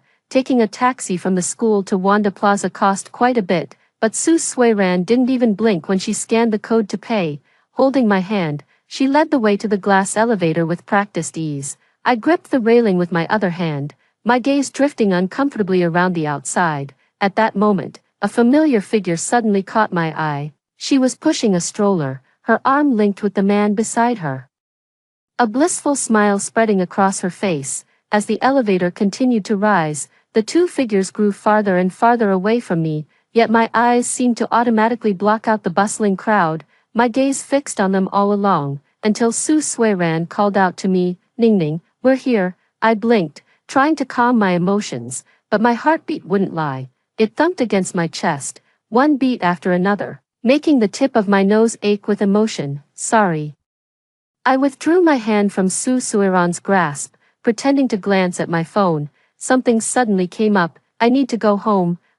Su Suiran widened her eyes, looking somewhat innocent. "Is it something important, so sudden?" "Sorry about that," I said, feeling a bit guilty as I turned my head away. "I'll treat you to a meal next time." After saying that, I turned and walked back to the elevator, not caring whether it was going up or down, and took out my phone again to make a call. "Ning Ning, what's the matter?" A long unheard voice sounded. I took a deep breath and spoke, pretending to be calm. "Mom, the new year is coming soon." Before I could even finish my sentence, she impatiently interrupted. "Ning Ning, you and your brother stay home and be good. Mom is still in Shenzhen and might not be able to come back this year." "Oh." I watched the figure below the elevator and calmly hung up the phone. The elevator was crowded at that moment. I hid behind the crowd, letting tears fall in large drops. It turns out that Shenzhen is so close to me. Before heading home, I took a detour to the convenience store where Gu Shuren worked. From across the street, I saw Gu Shuren standing at the store entrance, repeatedly bowing and apologizing to the man in front of him. I can't hear what they're saying, but I think Gu Shuren looks a bit embarrassed like this, completely different from the Gu Shuren I know, 14. He's had a bad temper since he was a child, always picking fights and scolding me. I still remember when I was 6 years old, we had just moved into our new home, and many things were still left unpacked. Little me tried to help but couldn't lift the box at all, ending up shattering a whole set of plates. I bent down fearfully to pick it up, and my finger was cut by a broken piece of porcelain, blood gushing out, which scared me into crying non-stop. Gu Shuren scolded me for being a fool while anxiously calling for our parents. They thought Gu Shuren was bullying me, and I thought Gu Shuren wanted to tell on me. While our parents were scolding him, I only cried even louder. At that time, Gu Shuren proudly lifted his little head high, refusing to admit he was wrong. When I was 7 years old, I started elementary school. The new school was so big that I could never remember the way around. For science class, we had to go to the lab building, but I had no idea where it was. I ended up skipping a class, and my desk mate even mocked me for not learning anything. I was so upset that I refused to go to school the next day. I have no idea how Gu Shuren found out about it, but after school, he actually came to our classroom, pinned my little desk mate to the ground, and beat him until he cried out loud. The homeroom teacher called the parents on the spot, but no matter how they criticized and lectured, Gu Shuren refused to apologize to my little desk mate. When he got home, he was inevitably beaten again. My parents said that Gu Shuren was just stubborn, neither scolding nor beating could make him yield, but they didn't know that, in fact, Gu Shuren could also lower his head. He was only 2 years older than me, yet he had already passed the art exam 2 years ago. He should have been shining on screen like the future Shinzhou, not standing by the roadside being lectured by a man shorter than him. I stood there, watching the traffic light turn green several times. But in the end, I turned around and chose the opposite path. 15. The day the monthly exam results came out happened to be Christmas Eve. The homeroom teacher called students to the office one by one to collect their score slips, and she had a long, individual conversation with each of them. The score slip clearly listed the grades for each subject, class ranking, grade ranking, city ranking, and even an estimated provincial ranking. When it was my turn, the homeroom teacher placed the note heavily in my palm and said with heartfelt sincerity, "I can still teach many more classes of students, but you only have this one chance. You need to put more effort into your studies, understand?" I didn't need to look to know that my performance this time was still not great, even though I had tried my absolute best. But in this world, there are just some things that effort alone cannot achieve. Thinking that I might not even live until the day of the college entrance exam, I even began to entertain thoughts of giving up on myself. Negative emotions have taken root and sprouted in the depths of my heart. I've been pretending they don't exist, but they've been trying to crush me all along. After class, Su Sui-ran suddenly ran to our classroom and gave me an apple for Christmas Eve along with her math notes. She was like an angel radiating light, smiling as she encouraged me. There are still 6 months left, keep going, Ning Ning. The notebook clearly listed various formulas and solutions to many basic problem types. The last few pages even detailed the step-by-step solutions to all the questions from the monthly exam, but the monthly exam results weren't made public. How did she know I did terribly in math? Maybe I'm just overthinking it, after all. Most people had their total scores dragged down by math this time. It was rare for Gu Shuren to be home today. I don't know where he got a small Christmas tree from, and he was busy fiddling with the decorations on it when I opened the door. As soon as he saw me come back, he started ordering me around. Hurry up and hand me the scissors, brother. I crouched down beside him, and as soon as I opened my mouth, my throat began to tighten. Gu Shuren raised an eyebrow impatiently, turned to look at me, and asked, "What's up?" I sniffled, trying my best not to cry. I didn't do well on the monthly exam again. Didn't do well, so what? He suddenly reached out, ruffling my hair vigorously until it was all messy. Maybe our Gu family just isn't destined to have a 985 graduate. Hurry up and wash your hands. The takeout I ordered is almost here. I nodded with difficulty, straightened up, and walked toward the bathroom. Just as I finished washing my hands and came out, I saw the Christmas tree in the living room suddenly grow enormous. A figure swiftly emerged from behind the tree, and when he saw me, he was so shocked that his mouth fell open, and he fell to the ground in fright. Oh my God, Shenzhou's agent trembled, pointing at me with his finger. Are you human or a ghost? I realized I had arrived in 2023 again. With time pressing, I swallowed hard and asked him, "Are you close with Shenzhou?" He proudly lifted his chin and replied, "Of course. We've been close brothers for over a decade." Then would he know about Shenzhou? I trembled as I asked, "Then do you know what happened in 2017? The agent looked at me suspiciously. "A lot happened that year. Why are you asking about this?" "Then just tell me." I became somewhat hysterical. He was so angered by my aggressive attitude that he turned away, not wanting to deal with me for a moment. I was so anxious that my eyes grew hot, watching the clock on the wall, tears streaming down as I pleaded with him, "Please, hurry up and tell me. There's no time left." Oh, my little ancestor. Seeing me in this state, he finally softened a bit. After sighing, he continued with the topic from earlier. "Those are all Shenzhou's painful memories. You must never bring them up again." He said that Shenzhou had a brother who was in a car accident. He sighed. What a pity that person was. Could it be Gu Shuren? As she spoke, her body began to tremble uncontrollably. "When and where? How serious is it?" "I'm not sure about that." He shook his head. He went to the United States with his father later. He also mentioned that Shenzhou's father passed away from illness that year, and Shenzhou deeply regretted not spending Christmas with his father. Zhou's father never approved of him taking this path. After his father passed away, he almost gave up entirely. At the time, he had already bought a plane ticket to the United States. Why, the words that followed were choked back by tears, and I couldn't bring myself to say them, but he understood what I meant. He told me, because Zhou promised someone that he would never give up. 16. The lights on the Christmas tree flickered on and off, and my gaze was involuntarily drawn to them. For some reason, the corners of my mouth began to curl upward. The scene before me began to sway as well.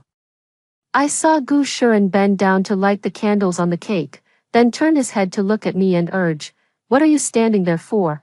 Come over and make a wish." I muttered softly, wiped the tears from the corner of my eye with the back of my hand, and walked toward him. Before I could finish my wish, Gu Shuren tapped me on the head with a spoon. His youthful brows lifted slightly, and his clear voice carried its usual nonchalance. "You fool. If you say your wish out loud, it won't come true. If that's the case, then the one hidden in my heart is bound to come true, right? I want to change. I want to be with Gu Shuren forever and ever." "Brother, do you believe that I actually went to the year 2023, while eating cake?" I suddenly looked up and casually whispered the secret hidden in my heart. "Oh, so what did you see?" Gu Shuren responded perfunctorily, sitting on the sofa with his head down, chatting with someone. He seemed very busy. I saw. It was like a suffocating nightmare.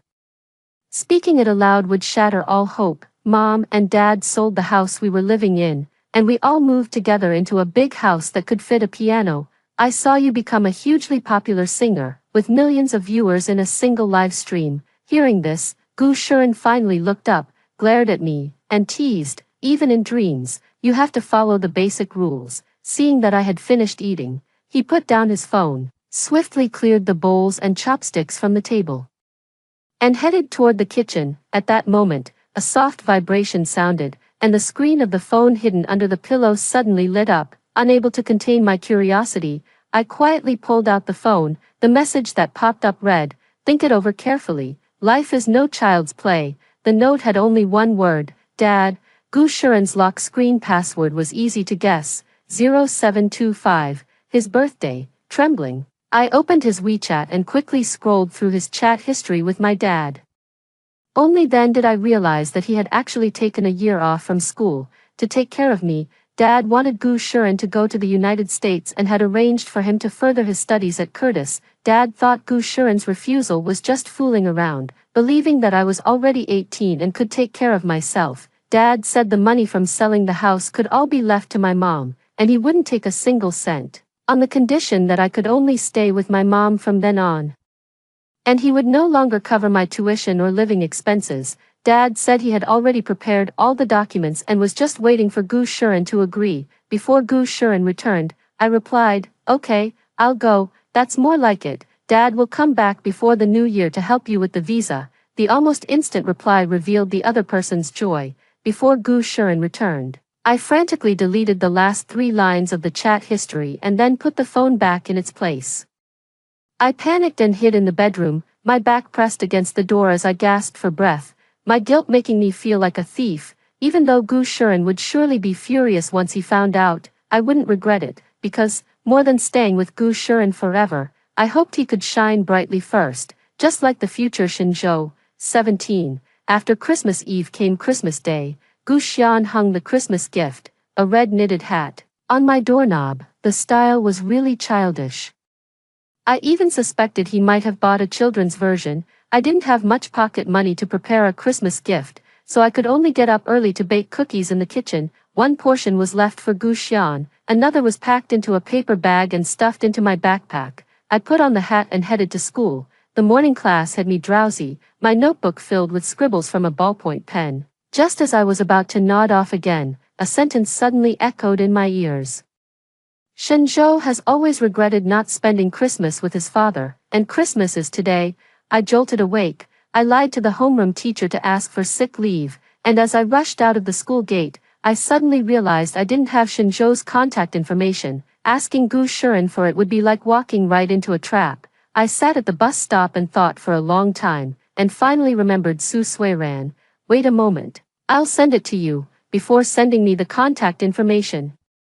Su Suiran also casually tossed over a chat history. She said, "Ah, Zhou is such a good person." It turns out that last night, they were still wishing each other a Merry Christmas Eve. Next to the note, "Ah, Zhou," there was also a suggestive little red heart. For a moment, I felt disheartened and wanted to give up, but in the end, I bit my lower lip, moved my finger with difficulty to the Add button, and filled in my name in the application information. I watched several buses stop and go in front of me, not knowing how much time had passed, until the other person finally accepted my friend request. Out of nervousness, I even typed, "Are you there?" as, "Where are you?" I wanted to take it back, but unfortunately, the other person was already showing, typing. What a terrible opening line. 18, laboratory. The response from the other side was equally direct. My courage seemed to have grown a bit, and I dared to say to him, "I have something to discuss with you." After a while, he finally replied, "I'm very busy today. How about tomorrow?" "No, it has to be today." A sentence worse than the opening line has appeared. I was fully prepared to see a red exclamation mark, but Shenzhou told me he would be back in the evening. He was unexpectedly easy to get along with. After repeated revisions, I finally sent this message. "Can you send me your location? I'm off today." This is the second lie I've told today.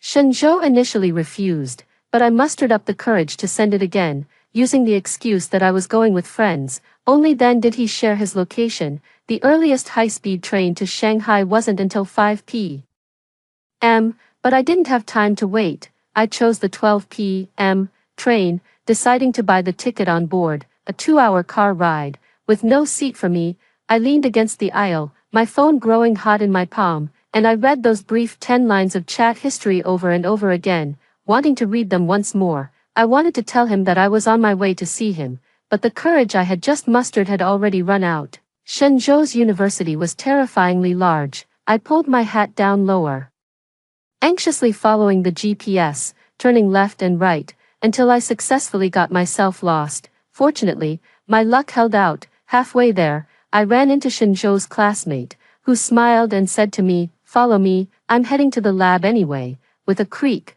she pushed open the door to the chemistry lab, and countless unfamiliar gazes turned toward me. I nervously shrank behind her, only to hear her cheerful voice ring out, "Ah, Zhou, Little Red Riding Hood is looking for you." She stepped aside on her own, squinting her eyes as she leaned close to my ear, half-jokingly reminding me, "Shenzhou is really hard to chase, 19, tap, tap, tap." I couldn't tell if it was the sound of my own heartbeat or the footsteps of Shenzhou approaching me. He was wearing a white lab coat, with silver-gray hair falling over his forehead, shimmering under the fluorescent light. His clear amber eyes gazed quietly at me, amidst the intense stares of everyone. He suddenly grabbed my hand and, without a word, pulled me outside. Only at the corner of the stairs did he let go, looking at me with a helpless expression as he said, "I'll take you back," as if eager to get rid of me, "this nuisance, please, you have to believe me." I mustered the courage to lift my head, though my eyes began to well up with tears. "Your dad, you need to go see him right away." My words were jumbled from sheer nervousness, and such a request would sound insane to anyone who heard it. Yet Shenzhou simply stared at me for a moment, then casually took off his lab coat with one hand, draping it over his arm. His voice was lazy as he said, "Then wait a moment." Not long after, he changed his clothes and came back, saying to me, "Let's go," traveling through 3 cities in a single day. And with someone of the opposite sex who could almost be described as a stranger. This is probably the craziest thing I've done in my 18 years. At this moment, Shenzhou is sitting right beside me on my left, yet I only dare to look out the window at the unfocused scenery. I called my dad this morning. I didn't even know that Shenzhou would take the initiative to start a conversation.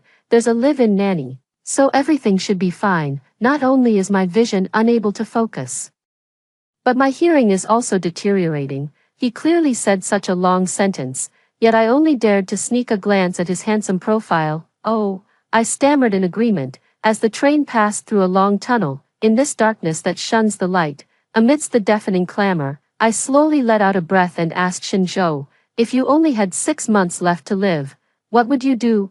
I thought he shouldn't be able to hear me.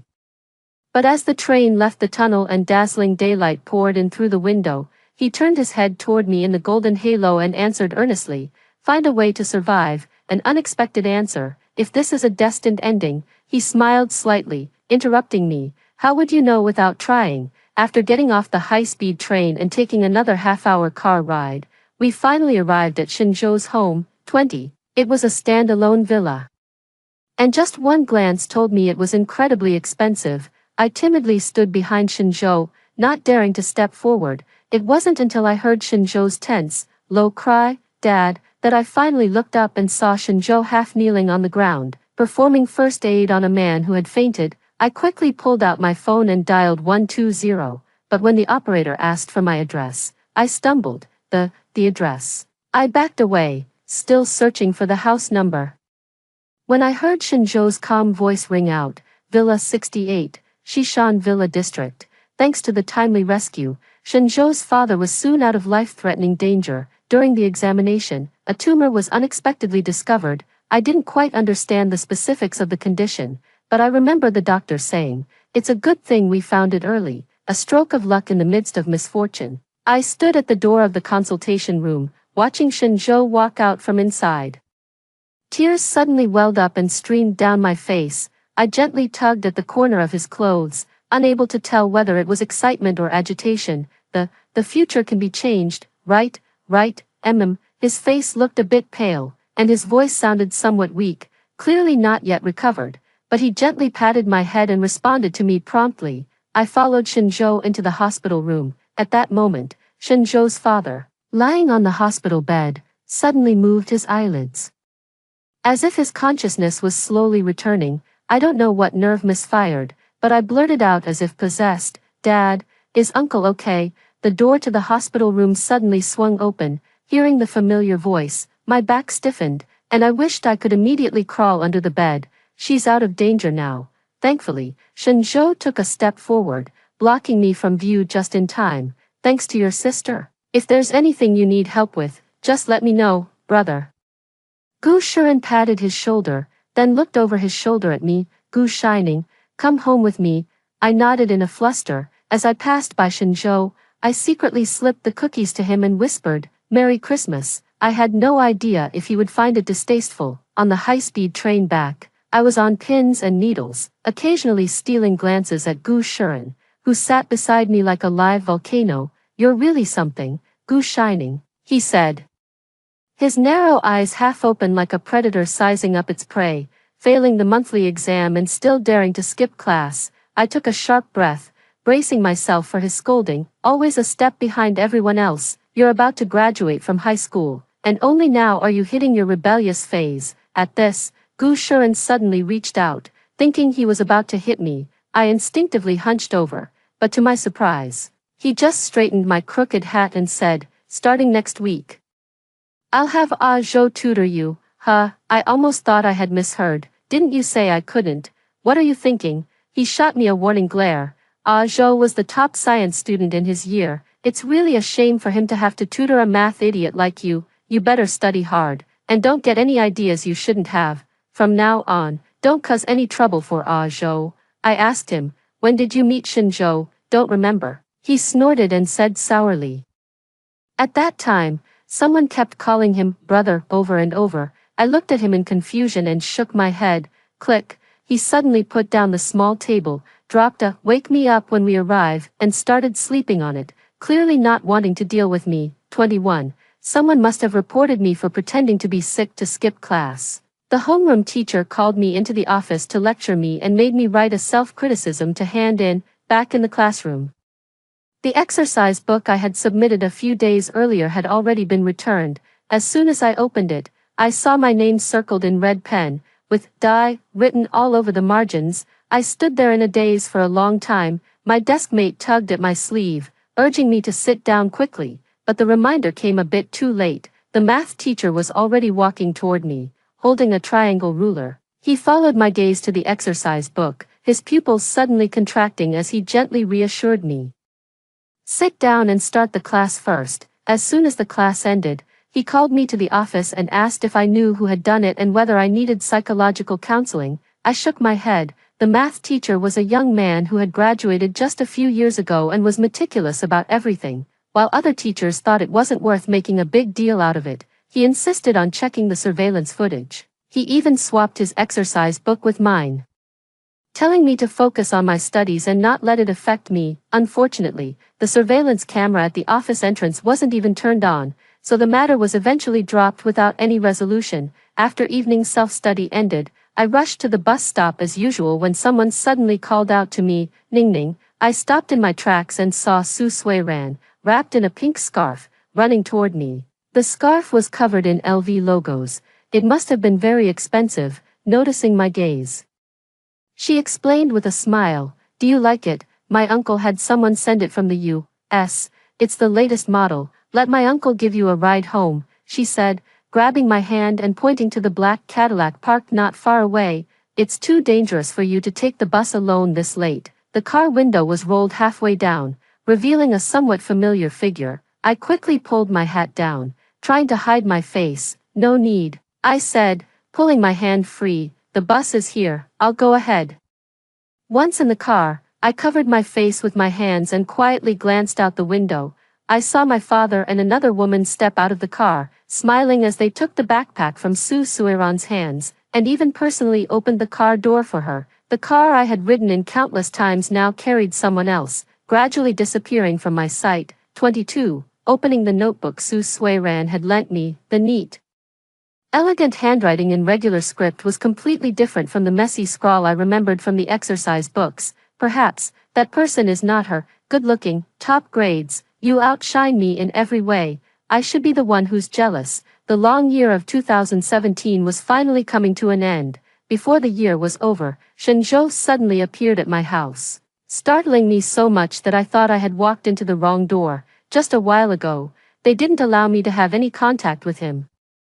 And now they suddenly called him over to tutor me, those test papers full of red crosses. How could I possibly show them to anyone? Yet Gu Shuren snatched my backpack directly, zipped it open with a sharp sound, and tossed my neatly bound test papers into Shenzhou's hands. Swish! The sound of the papers being flipped through instantly exploded in my ears. Shenzhou asked me, "Why didn't you perform well?" Actually, this is just normal performance, for someone with average grades like me. Being able to get into the top high school, as Gu Shuren put it, was all thanks to the Gu family ancestors' graves emitting smoke. Now, it's hard to bring up those words, and I can only nod awkwardly. He opened my exercise book, glanced over it, lightly marked a few places with a pencil, and then handed it back to me. Take another look at these questions, domain and variance. How do you calculate them again? My mind suddenly went blank, clutching the draft paper, unable to write for a long time. Shenzhou sighed helplessly and sat down beside me, carrying a pleasant scent of mint. You can apply this formula for this problem. After explaining the fill-in-the-blank questions, he flipped to the next page, tapped the blank space with his slender fingers, and said, "Finish this first." As a poor student, I usually just gave up on the last 4 questions, but I was too embarrassed to say it out loud. I hastily wrote, "Solution," and then hesitated again. Ultimately having to rely on Shenzhou to teach me. "Move over a bit, don't crowd my buddy," Gu Shuren said, holding a takeout box and forcing his way between me and Shenzhou, creating a clear boundary. "Come have some late-night snacks," Gu Shuren taught him, "like this. Just pry it open with the skewer." Meanwhile, I sat at the far end, only able to learn by stealth. Thud, before I could finish dismantling the crab claw. Gu Shuren suddenly pushed a plate of already prepared crab in front of me, clearly the gentlest of all, yet he only scolds me, "Finish eating and study hard." Got it, I heard you. 23. Thanks to the math teacher's reasoned arguments, the surveillance cameras throughout the school finally stopped being mere decorations. Everything seems to be moving in a positive direction. The school let out half a day early for New Year's Day. I slowly packed up my school bag and waited until the entire teaching building was completely empty before locking the doors and windows and heading out. "Ningning, your class got out so late." I had only taken a few steps out of the classroom when someone linked arms with me. "You don't have any plans for New Year's Day yet, do you?" Su Suiran smiled sweetly, the corners of her eyes curving into lovely crescents. "Come to Hangzhou with us." I really didn't want to run into her. Afraid I might refuse, she added, "Shenzhou is going too." "I'd better not. I'd rather go home and do practice problems." Before she could finish speaking, Shenzhou and Gu Shuren suddenly came into view. So this was the "we" she had mentioned. She waved at them familiarly and said softly, "You're here." When they arrived at the parking lot, she instinctively reached for the passenger door. But Gu Shuren was quicker and reminded her in a low voice, "You and my sister should sit in the back." She paused for a moment, then smiled innocently and said, "So Ningning is your sister?" What clumsy acting. During the nearly 3-hour drive, I pretended to be unwell, keeping my eyes closed and feigning sleep the whole way, as if I hadn't been ignored. We were stuck in traffic for a long time halfway, but we finally arrived at Lingyin Temple just before it closed to visitors. The ancient temple was crowded with people, and I accidentally got separated from them. Feeling helpless as I watched the crowd come and go, I suddenly felt like crying. "How old are you? How could you still get lost?" Gu Shuren's teasing voice suddenly rang out above my head. He took my hand just like he did when we were kids and said, "Hold on tight." I sniffled and replied, "Okay." Pushing through the crowd, I saw Shenzhou standing not far away, frowning as he looked around. Only when our eyes met did his expression return to calm. Su Suiran, who had been taking photos nearby, ran over. She grabbed my hand and pointed into the distance, saying, "Ningning, let's go pay our respects to Manjushri Bodhisattva, so he can bless us to both get into Tsinghua or Peking University next year." Even getting into a regular first-tier university requires a lot of effort. How could I dare to aspire to Tsinghua or Peking University? I was about to refuse, but just as she turned around, her face suddenly darkened.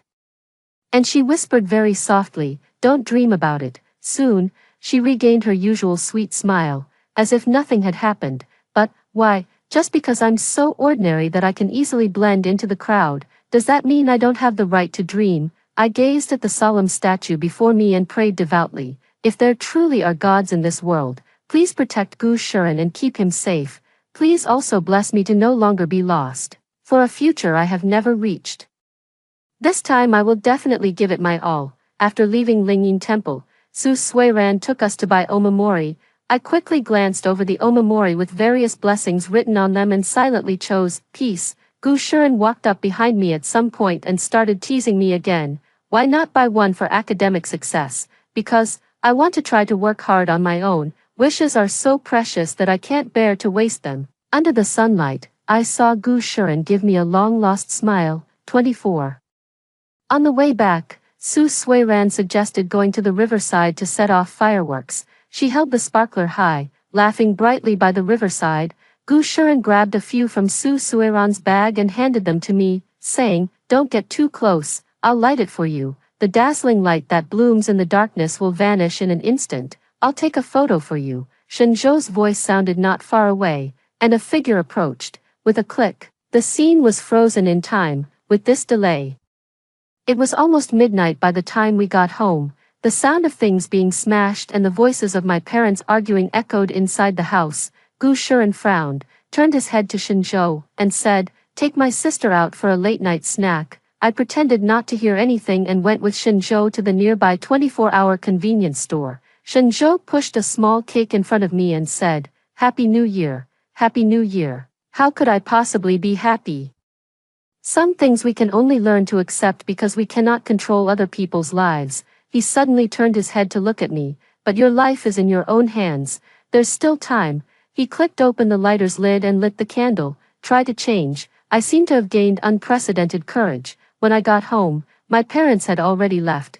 Gu Shuren was still trying to cover up the lie. If you don't lock the door properly, a thief might have broken in. Halfway through, he realized he couldn't even convince himself. It's okay. I forced myself to stay calm. What nonsense are you talking about? Gu Shuren was stunned for a moment, then suddenly reached out and ruffled my hair. If the sky falls, Gu Shuren, will hold it up. Just focus on your studies. I hadn't wanted to cry, but my eyes suddenly grew hot again. I could only force a rather awkward smile and say, I understand. I will definitely become the first in the Gu family to get into a top-tier university, so you shouldn't give up on your dreams either. Okay. Seeing my reddened eyes, Gu Shuren softened his tone, a rare occurrence, and comforted me. It's just how things go when feelings fade. I wiped away my tears with force, raised my head with a smile, and said, but a brother will always be a brother, right? Back in the bedroom, I opened WeChat and suddenly noticed that Su Suiran had sent me a message at midnight. Ningning, I can help you with your studies.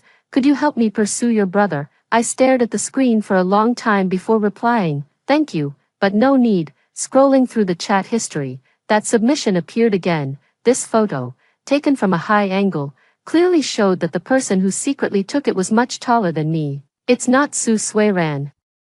I pulled up the screenshot of the submitter's profile again, only to find that the last 3 digits of the QQ number had been deliberately obscured. My intuition told me that this would be a key figure. I listed all possible number combinations, and after dozens of attempts, I actually found a QQ number that matched the profile picture. I thought the owner of the small account wouldn't log in often, but to my surprise, they accepted the request just a few minutes later. They asked who I was.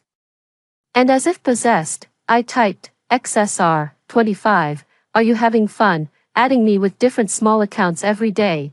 If you push me too far, be careful, I might just spill all your dirty little secrets. I asked him, what's up? I regretted it as soon as I sent it, feeling like I had exposed myself. Fortunately, the other person thought I was being sarcastic and quickly replied, Su Suiran, you're really something. I've never seen anyone encourage their own mother to be a mistress before. Not only did you break up someone's family, but why did you transfer to No. 1 high school? I think that girl is quite nice, much more innocent than you, just a bit naive. I was stunned for a second. Then why did you still submit the post? The contact information I left was deleted by you, wasn't it? I couldn't even give her a heads up. If you still consider me, Ding Jiashu, a friend, then listen to my advice. Focus on your studies and stop messing around with all this nonsense. Why aren't you saying anything? I am that girl. After sending this message, the other party fell silent. It had been a long time before his profile picture finally lit up again. Damn, I'm so wronged. I got beaten up by your brother for nothing. Don't you dare believe any of Su Sueron's nonsense. Study hard and make progress every day. Cut me some slack for the straight guy photography. And also, you're really quite cute. 2 months later, my parents still ended up selling the house. Just as Gu Shuren and I were busy renting a house, the agent suddenly called to say that the buyer wasn't in a hurry to take possession, so we could stay for another year. What an unexpected delight. Gu Shuren found out that I had secretly replied to his WeChat message. He tapped my head and said angrily, "Who allowed you to make decisions for me?" But, he interrupted me, "But what?" After the holiday, I returned to school. My desk mate gave me a bracelet. She shook the one on her wrist and said, "My mom says this thing is blessed by Buddha's light, but what kind of Buddha's light is mass-produced? Just wear it for fun." "Thank you, you're welcome." She continued to write furiously, and after a while, she handed me a piece of paper with the words written on it. "You know Su Sueran, right? She's the only one in the whole grade who can freely enter the math department's office. When someone left a message in your exercise book last time, I actually suspected her from the start, but since you two seemed close, I didn't say anything." 26. On the weekend, Su Sueran, who hadn't contacted me in a long time, suddenly came to my house. At that time, Shenzhou was still tutoring me, and Gu Shuren stopped her at the door, asking, "What exactly do you want?" "I came to apologize. I'm sorry." Ningning, she looked at me, bowing sincerely. "I'm sorry. I didn't know that uncle was your father. I'm sorry, but I couldn't help it. I can't interfere with adult matters." "No, that's not the reason." She handed a paper bag with the LV logo to Gu Shuren, asking him to pass it to me. "I'm really, really sorry. Please take this as an apology. I know Ningning feels uncomfortable seeing me, so I won't appear again in the future." A corner of the contents inside the paper bag peeked out. It was the scarf my dad had given her. Before I could even speak, Gu Shuren pushed the paper bag away and said, "No need. If she likes it, I can buy her one later. She's still doing her homework, so if you don't have anything else, you can head back now." "Oh." She glanced at me with a pitiful look, her voice trembling as she said, "Well, goodbye then, Ningning." Snap. I had pressed down so hard that the pencil tip actually broke. I quickly grabbed another one, but in my flustered state, when Shenzhou asked me for the exercise book, I accidentally handed over my journal instead. By the time I realized it, he had already opened it. I quickly snatched it back, stammering, I grabbed the wrong one." He didn't seem to notice, glancing at my test paper as usual. His slender finger pointed to a fill-in-the-blank question. "Why did you get such a basic sequence problem wrong?" I was startled. I misread it. "This question is worth 5 points, he said, his tone somewhat serious. "Based on last year's cutoff scores, you're still 42 points short of the lowest-ranked 985 university, he said. "There are some things that no one can help you with. You have to work hard on your own." Shenzhou has suddenly become very busy lately, but he still makes time every month to come and tutor me. Su Sueran also hasn't shown up for a long time. I saw her again at the 100-day pledge ceremony. She delivered an impassioned speech on stage, and the audience below erupted in thunderous applause. I was listening drowsily. When dismissed, the math teacher tapped my shoulder and asked me to follow him to the office. As soon as I entered, Teacher Yang from class 1 pointed at me with a pen. "Why did you cheat, Teacher Yang? This matter isn't certain yet." The math teacher hurriedly intervened. "This child is quite well behaved." Teacher Yang interrupted. "Xiao Zhang, don't cover for her." That day, only Xiao Su, Luo Dan from your class, and she came to the office. "Do you think those 2 top students aiming for Tsinghua and Peking University would need to steal the exam papers? Usually, she only scores around 70 or 80, and suddenly she gets 118. I've asked Lao Wang to contact her parents." I trembled as I retorted, "I didn't steal the exam papers. I was late that day and didn't have time to hand them in." Teacher Yang didn't listen to my explanation at all. "You're late every day even with the college entrance exam coming up. it's clear your mind isn't on studying." My mom, who had just rushed over, and the homeroom teacher pushed the door open and walked in. They nudged me forward, urging me to apologize, admit your mistake properly, write a self-criticism afterward, and that'll be it. The college entrance exam is coming up soon. The teacher won't pursue it further. But I didn't cheat. Why are you becoming more and more of a handful? My mom, whom I hadn't seen in a long time, gave me a hard shove. Hurry up and apologize. I have things to do at home. My nose tingled with emotion as I asked her, "Mom, am I not your own child?" 27. Her body stiffened, and she stared at me in a daze. Exactly. My desk mate suddenly pushed the door open, panting heavily. "Goose Shining is your daughter. Shouldn't you know her best?" She spread my notebook open in front of Teacher Young. "Teacher Young, look.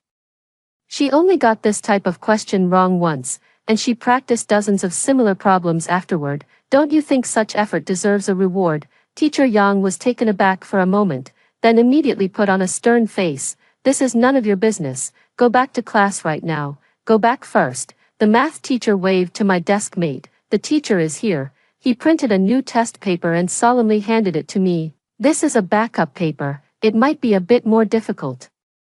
So do your best. If my student can score over 100 on this paper, could you apologize to her?" He turned to look at Teacher Young. "This one was scrapped because it was too difficult. Only a few of us who wrote the questions have seen it." Teacher Young gulped down a large mouthful of tea with a gulp, but didn't respond. Before the timer started, I told my mom to go first. I write slowly. When I saw her turn around without hesitation, I couldn't help but feel a bit disappointed. However, to live up to the trust of those who believe in me, I have to be brave. There were 2 minutes left until the end of the exam, and I hadn't finished the last question yet when Teacher Young impatiently snatched my paper away, wearing an expression that seemed to say, "See, I knew you couldn't do it," and began marking it with a red pen, scribbling away. A little over 10 minutes later, the score came out, 124. Teacher Yang's expression faltered, and he reluctantly said, "Maybe I made a mistake. My student wouldn't cheat." The math teacher patted my shoulder and nodded at me. "She's also a promising candidate for Tsinghua or Peking University." Stepping out of the office, I didn't expect my mom to still be waiting for me in the hallway. She apologized to me. "Ning Ning, Mom was just so angry earlier that I lost my head." I shook my head. "It's fine, you can go back to your work. Study hard for the college entrance exam." She hugged my shoulder. "Didn't you want to travel abroad? I'll sign you up for a tour group later." There was a distinct smell of baby formula on her. I asked, "Brother or sister?" She reflexively replied, "A brother, almost 1 year old." I nodded. "Then I'll go back to class." Walking briskly ahead, I gradually distanced myself from her, leaving my disappointment behind. When my mom became someone else's mom, I still had Gu Shuren, so it was okay.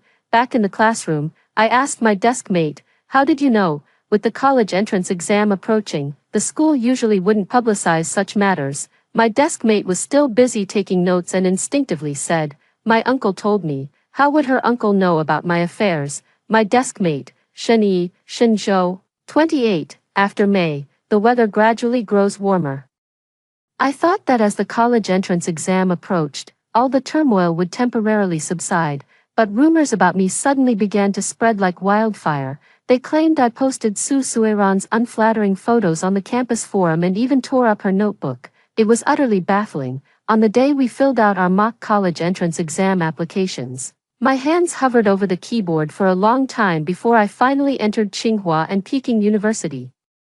Even someone as ordinary as me has the right to dream. After finishing my duty, the whole building was almost empty. I grabbed my backpack and ran out. Just as I approached the stairwell, a slender hand suddenly grabbed my wrist. "Ning Ning." Su Suiran appeared before me after a long time. "I don't know who's spreading rumors, but those things definitely weren't done by you, right?" Her eyes were slightly red, clearly having just cried. "Don't let these things affect your mood," she, in turn, comforted me, which moved me somewhat. Before I could speak, she suddenly gripped my wrist, pulled hard and then let go, collapsing heavily to the ground.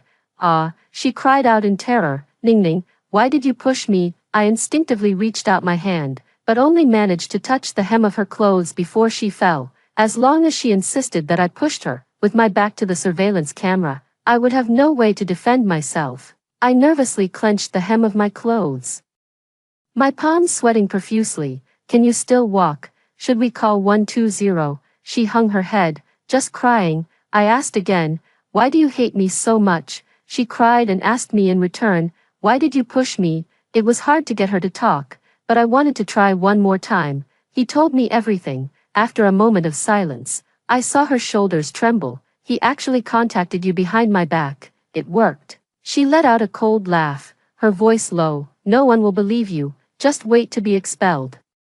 Relying on the fact that the surveillance couldn't capture sound, she finally removed her hypocritical mask, unaware that I had a voice recorder in my pocket, the New Year's gift Gu Shuren gave me. I never expected it would come in handy in such a situation. 29. At the hospital, while waiting for the test results, I asked Ding Jiaxu, when did they get to know my dad? He replied, it was around her 3rd year of junior high. We used to live in the same neighborhood. And then her family suddenly struck it rich. What a coincidence. That year, my family happened to lose a sum of money. My mom suspected my dad had taken it, but he adamantly denied it, and they argued about it for a long time. That money was originally meant to buy a piano for Gu Shuren. Afraid he would be upset, I secretly saved up and bought him an electronic keyboard instead. Looking back now, everything had its signs. Ding Jiaxu asked me what had happened, and I told him the truth. It took him a long time to reply. Why does she always do these things? I've advised her so many times. Let me show you something. I hadn't even had a chance to look when a strange woman rushed toward me, raising her hand to slap me. Fortunately, Gu Shuren quickly grabbed her wrist. My father scolded me, just like your mother, acting like a shrew. Gu Shuren pulled me behind him, so angry that he threw a punch directly and warned, don't go crazy. The atmosphere grew increasingly tense. And just then, the examination results came out. Su Suiran had only sprained her ankle and suffered a few minor scrapes. My father glared at me fiercely, while Su Suiran huddled in her mother's arms, crying pitifully. I asked her, why didn't you tell the truth? Her mother immediately started cursing, don't provoke our Ran. We've checked the surveillance footage and will go to the police tomorrow. I grabbed Gu Shuren, who was about to rush forward, and took out a voice recorder from my pocket. Pressing the play button, under the astonished gazes of everyone, I spoke up, then called the police. I demanded that Su Suiran apologize to me publicly, but my father urged me to let it go. I refused. After that day, Su Suiran never came to school again. After school, someone stopped me, wanting to stand up for Su Suiran. I simply threw the handwritten apology letter she wrote at the police station in their faces. My deskmate is right.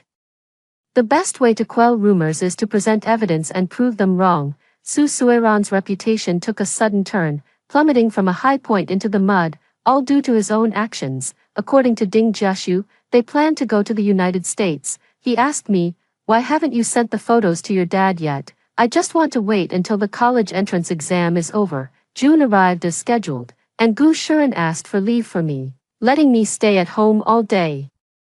But how did he know about this day? In the evening, Shen Zhou also came to my house. He and Gu Shuren were talking about something behind my back. I wanted to eavesdrop, but Gu Shuren directly pressed his hand against my forehead and pushed me away. Go memorize your vocabulary. Back in the living room, the phone pressed under the dictionary suddenly lit up, and a series of messages popped up. Come to the school rooftop. Let's settle this properly. If you don't come, I'll jump from here.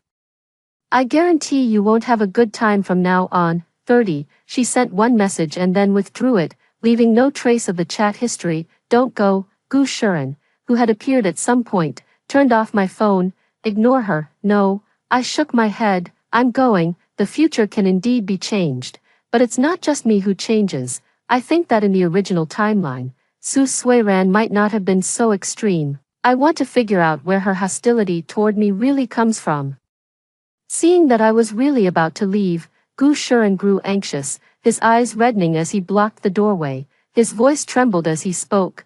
Gu Shining, I told you to stay at home, let's go together. Shen Zhou suddenly spoke up, avoiding it won't solve the problem. Gu Shuren was finally persuaded. When we arrived at the school, we discovered that the power was out, and the campus was pitch black. Damn it, Gu Shuren cursed. Let's not go.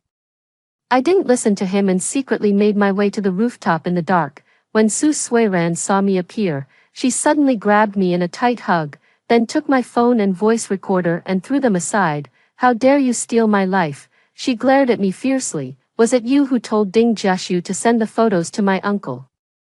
That was a photo of her mother with another man.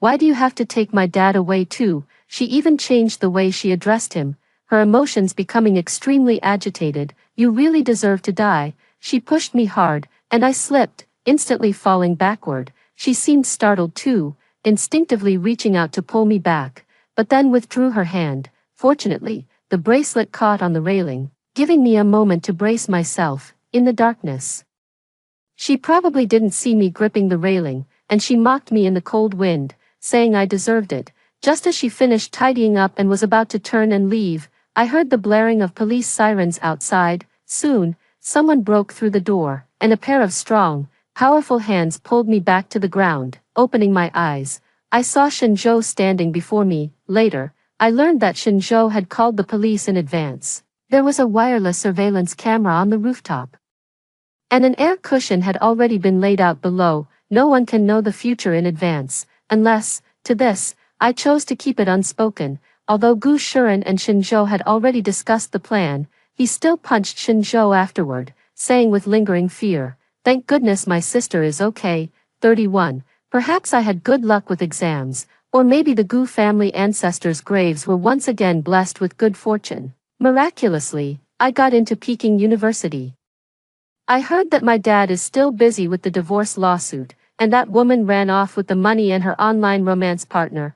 My mom wanted to throw a thank you banquet for my teachers, but I politely declined. During the summer vacation, I invited my math teacher and his wife to my home for a meal. No one understood better than I did that it was he who reached out in time to pull me out of the abyss, encouraging me with gentle words and giving me the courage to dream.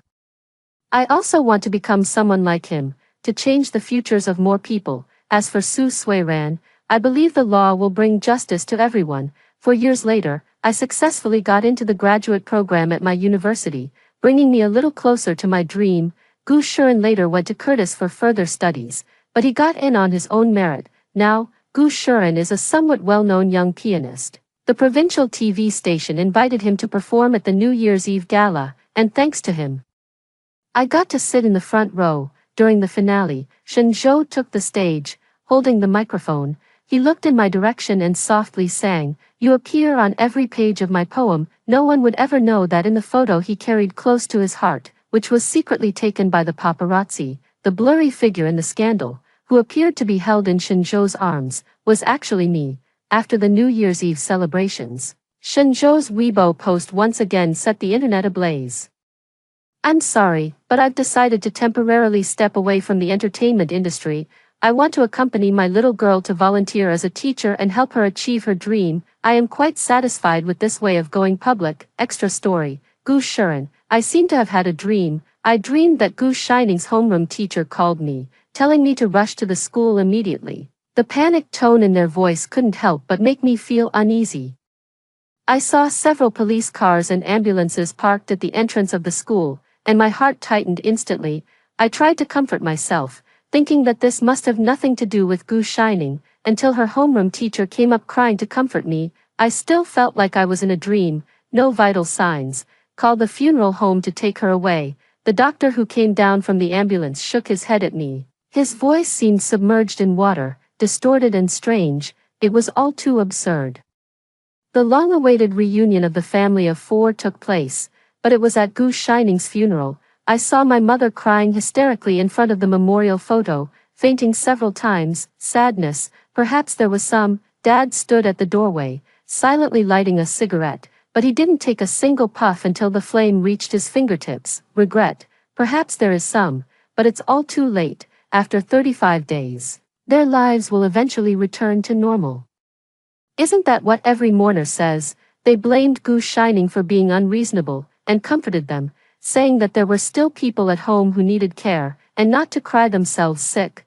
But, I don't have a home anymore. That Gu Shining, who was once no bigger than a kettle, I watched her grow up little by little, and now she's placed in such a small box. I'm sorry, Big Brother really can't carry you. In a daze, It felt as if I had returned to my childhood. Back when my family couldn't afford a piano, and I had to go to my teacher's house for lessons, Goose Shining came with her mother to pick me up, secretly pulling open her cotton-padded jacket and handing me a sweet potato she had been keeping warm all the way, saying, "Brother, eat." I ended up making a mess of my new cotton-padded jacket, and I was sure to get scolded by my mother again. I deliberately pushed her, and she cried so hard that snot bubbles popped out, saying, "I'm never going to be friends with brother again." Mom held my sister and whispered softly to soothe her, then sternly warned me, "I'll deal with you when I get home, deal with me then, whatever, I'm thick-skinned anyway." Who would have thought that the little one who had just broken up with me yesterday would come with Mom to pick me up the next day, acting like a fool. She doesn't hold grudges, doesn't tattle, and when bullied by classmates, she only knows how to cry. My head was pounding from all the crying. I didn't care about the consequences. I just went and beat up all the boys in her class who seemed suspicious. As I grew older, I gradually realized that I was actually the one my parents favored. As Goose Shining's high school entrance exam approached, I overheard my parents discussing that if she didn't do well, they'd send her to study early childhood education or vocational training. After all, girls are meant to get married eventually.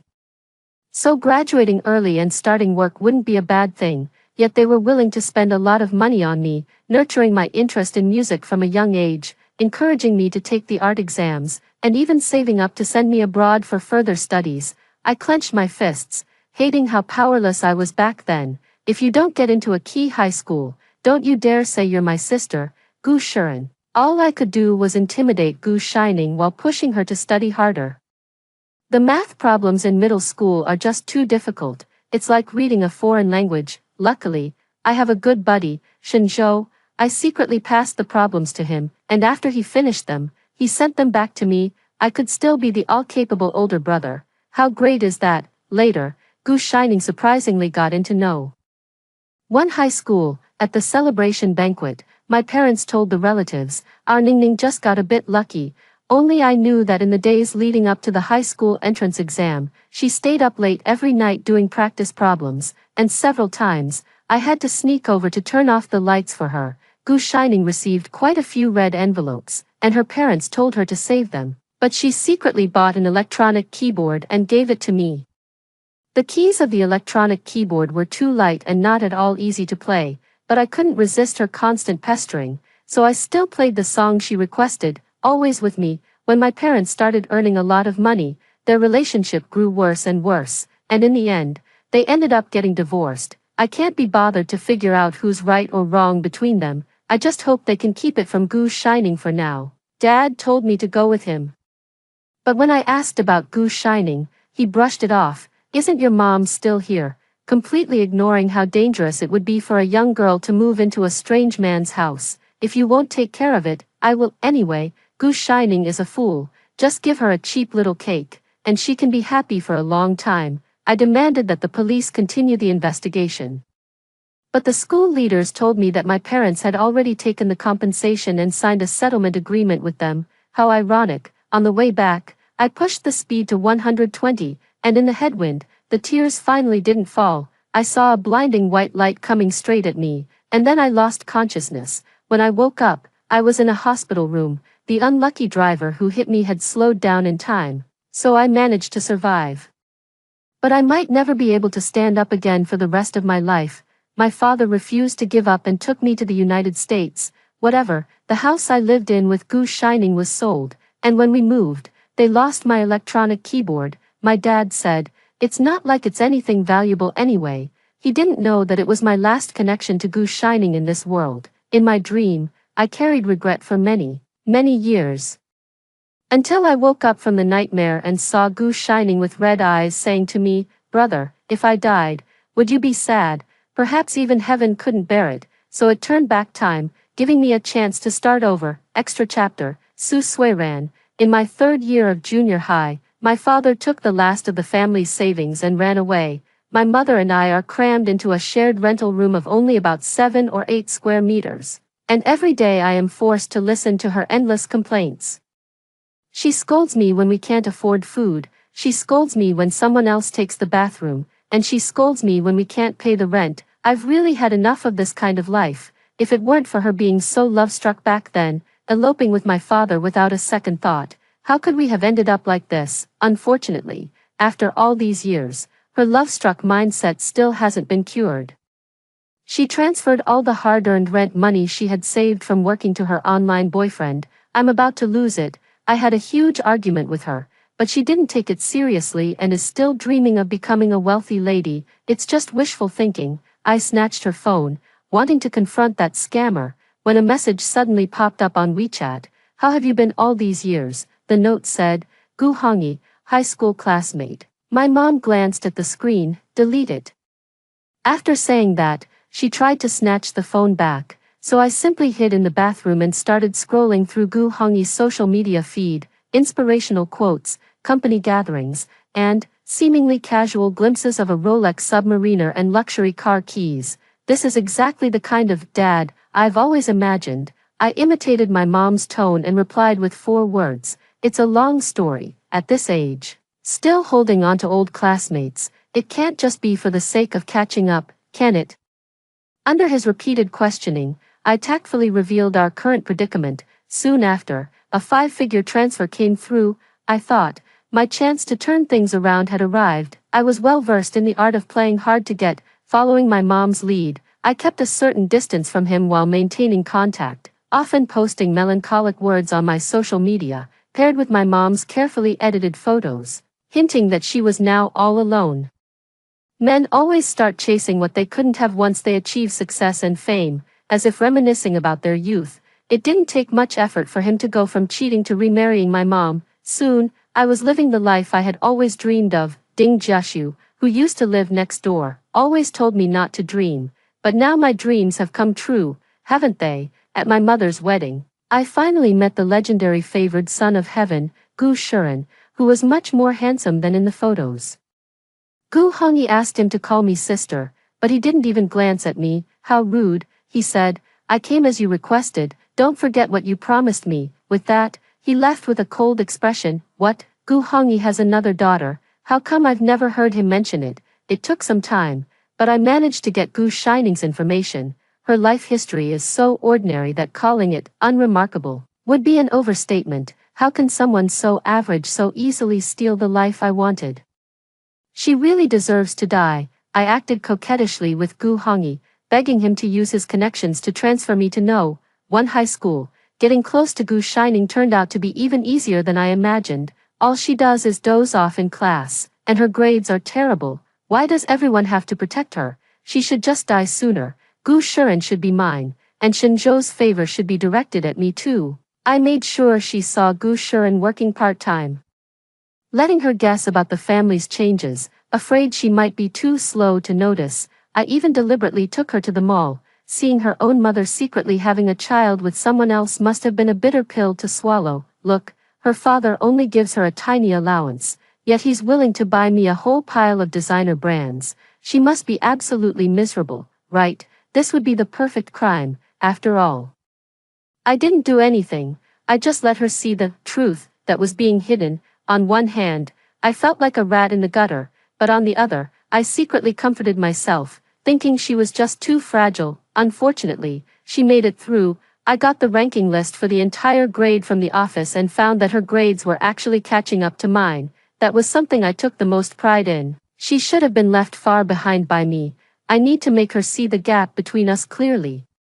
On New Year's Eve, I asked Gu Hongyi to have Gu Shuren take me out to have fun. Gu Shuren agreed but also warned me, stay away from my sister from now on. I couldn't help but laugh. Am I not your sister? I made a wish before the statue. Perhaps I need a more detailed plan to ensure this wish comes true. On the way back, I texted Gu Hongyi, they're not home, go get the property deed. My plan didn't go smoothly from the start, all because Shinzhou kept interfering. It was as if he could predict what I was going to do. All right then, as they wish. I'll stay far away from Gu Shining, a student like her, who's so far behind. How could she suddenly improve her scores so much without cheating? I casually mentioned it to old Yang, and he actually believed it. If it weren't for someone meddling, her confidence would have completely crumbled. I secretly peeked at her mock college application, and she actually put Tsinghua and Peking University as her choices. How dare she, that day. I waited for a long time and finally caught her at the stairwell, under the surveillance camera.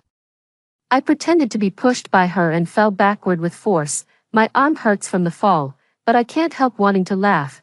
Combined with the rumors I spread earlier, she'll have no way to defend herself this time, but I never expected her to carry a voice recorder with her, and to find out about my mother. She's going to take everything from me again. I feel like I'm going crazy.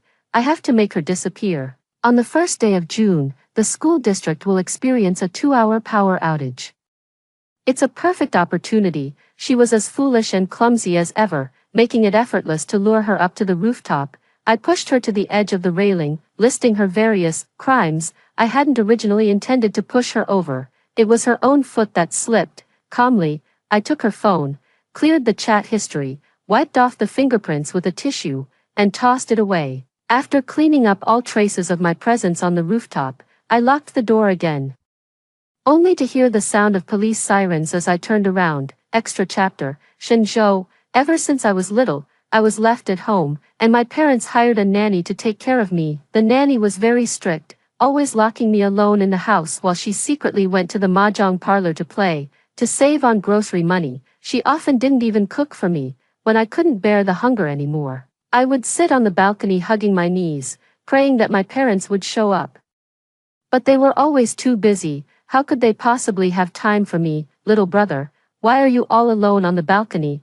The little girl from next door fluttered her big eyes, leaning on the balcony to watch me. I turned my head away, ignoring her. Unexpectedly, she actually climbed over by stepping on the windowsill, and this was the 6th floor. I stared at her wide-eyed, about to shoo her away, when she suddenly pulled a bag of instant noodles from her pocket, stuffed it into my palm, and said in a sweet, childish voice, "Little brother, this is for you to eat." I muttered to myself, who wants to eat this kind of junk food? My stomach, however, growled quite honestly. There was no other way. I was too hungry. Before long, a little boy poked his head over from the balcony again. He pointed at the little girl angrily and said, "Goose Shining, how did you get over there? Are you trying to get yourself killed?" As he spoke, he also prepared to climb over. I quickly stopped him, saying, "Auntie left the key under the doormat." Later, the two siblings would often come to play with me. They learned about my situation and would come over every day to bring me meals, occasionally bringing snacks as well. That period was the happiest time of my brief childhood, until my parents returned and saw the three of us sitting on the sofa, watching TV and eating snacks together. They were very angry at the time, but their good upbringing compelled them to first politely send Goose Shining and the others home before they began to scold me for eating junk food and watching TV, and even more so for hanging out with bad kids. They had high hopes for me and, as a matter of course, stripped me of all my freedom. While they were still chattering away, that little girl suddenly burst in, lifted her small head, and retorted, "Big brother was wronged. We are not bad kids." Under their astonished gazes, she revealed all the details of how the nanny had mistreated me. At such a young age, it was hard to imagine where she found the courage to confront the adults. Later, my parents installed surveillance cameras at home, reported the incident to the police, replaced the nanny, and took me to Goose Shining's house to apologize to them. Unfortunately, not long after, Goose Shining and his family moved away. Later on, I also moved to another city with my parents. Over the years, I kept in touch with Goose Shining, always asking him about the little girl from back then. He quickly caught on and warned me, "Don't even think about making a move on my sister." I smiled and agreed, secretly watching her grow up from a corner where she couldn't see me. One day, I had a dream, and in it, I saw her funeral. Her black and white portrait was hung on the wall, while the mournful music and cries pierced the air. Goose Shining stood there numbly, like a puppet that had lost its soul. The terrifying scene flashed by in an instant, yet it felt so real, as if it had been etched into the deepest part of my memory. Perhaps this was some kind of sign from heaven, but she was still in high school, and if I barged into her life recklessly, it would only cause trouble for her. Later, I contacted a distant relative whose daughter, Shenyi, happened to be at the same high school. As luck would have it, Shenyi turned out to be her desk mate. She reassured me, "Heaven has entrusted me with a great responsibility. and I'll definitely keep a close eye on her for you. One evening, Su Suiran suddenly brought my girl to Cube. Even though she was timid, she bravely stepped up to protect her friend, nearly scaring me to death. I shielded her from the bottle, watching as she trembled in panic, sobbing and murmuring something about the future. Could this future be the same future I saw? I don't know if I'm overthinking it. But with so many convenience stores around Cube, Su Suiran just happened to walk into the one where Gu Shuren works. Ever since she appeared, my little girl seems to have become even more insecure. I subtly probed Su Suiran, and she just looked at me innocently and replied, Ningning and I are very good friends. She was one of my earliest fans, always quietly supporting me, and she seemed very well behaved. So I temporarily believed her. If I hadn't gone back to Cube that day to pick something up and accidentally seen her sitting with those troublemakers who had harassed her before, I would have almost been fooled by her. Hiding in the shadows, I heard her say, Ding Jiashu, just help me one more time. Ding Jiashu pushed her away. They didn't provoke you. That's enough. Later, I had another dream. In the dream, I arrived at a mental hospital, where Su Suiran was wearing a pure white patient gown, holding her head in her hands, and huddled in the corner of the ward. The doctor said, she hasn't spoken for almost a year. You mean, it's 2023 here now? The doctor tried hypnosis, but her defenses were too strong, and it failed. Perhaps the pressure from the college entrance exams back then was too much. The scene began to shake at that moment, just before the dream ended. She suddenly turned around in the hospital room and said tremblingly, it's all her fault. On Christmas Day, the little girl suddenly added me on WeChat and said she wanted to come see me. I was so excited I almost jumped up in the lab. I really want to see her, but I can't. Yet she still ran over, her eyes red, begging me to believe her. She helped me save my dad, crying so hard she could barely catch her breath, and asked me, the future can be changed, right? Clearly. She was the one who needed saving, yet she still rushed over desperately to save my life. Why is my little girl always so kind? It's my turn to make a move now. While helping her with her studies, I accidentally opened her journal and unexpectedly saw my own name. It was a girl's carefully hidden feelings, layered over with correction tape but still clearly visible from the back, just like that photo I treasure, in the illusory play of light and shadow. Our figures intertwined as if we were kissing. I decided to take on the role that my agent recommended me to audition for. After receiving the advance payment, I entrusted my agent to buy the house that belonged to Gu Shining's family. From now on, I will protect the most precious things belonging to my little girl.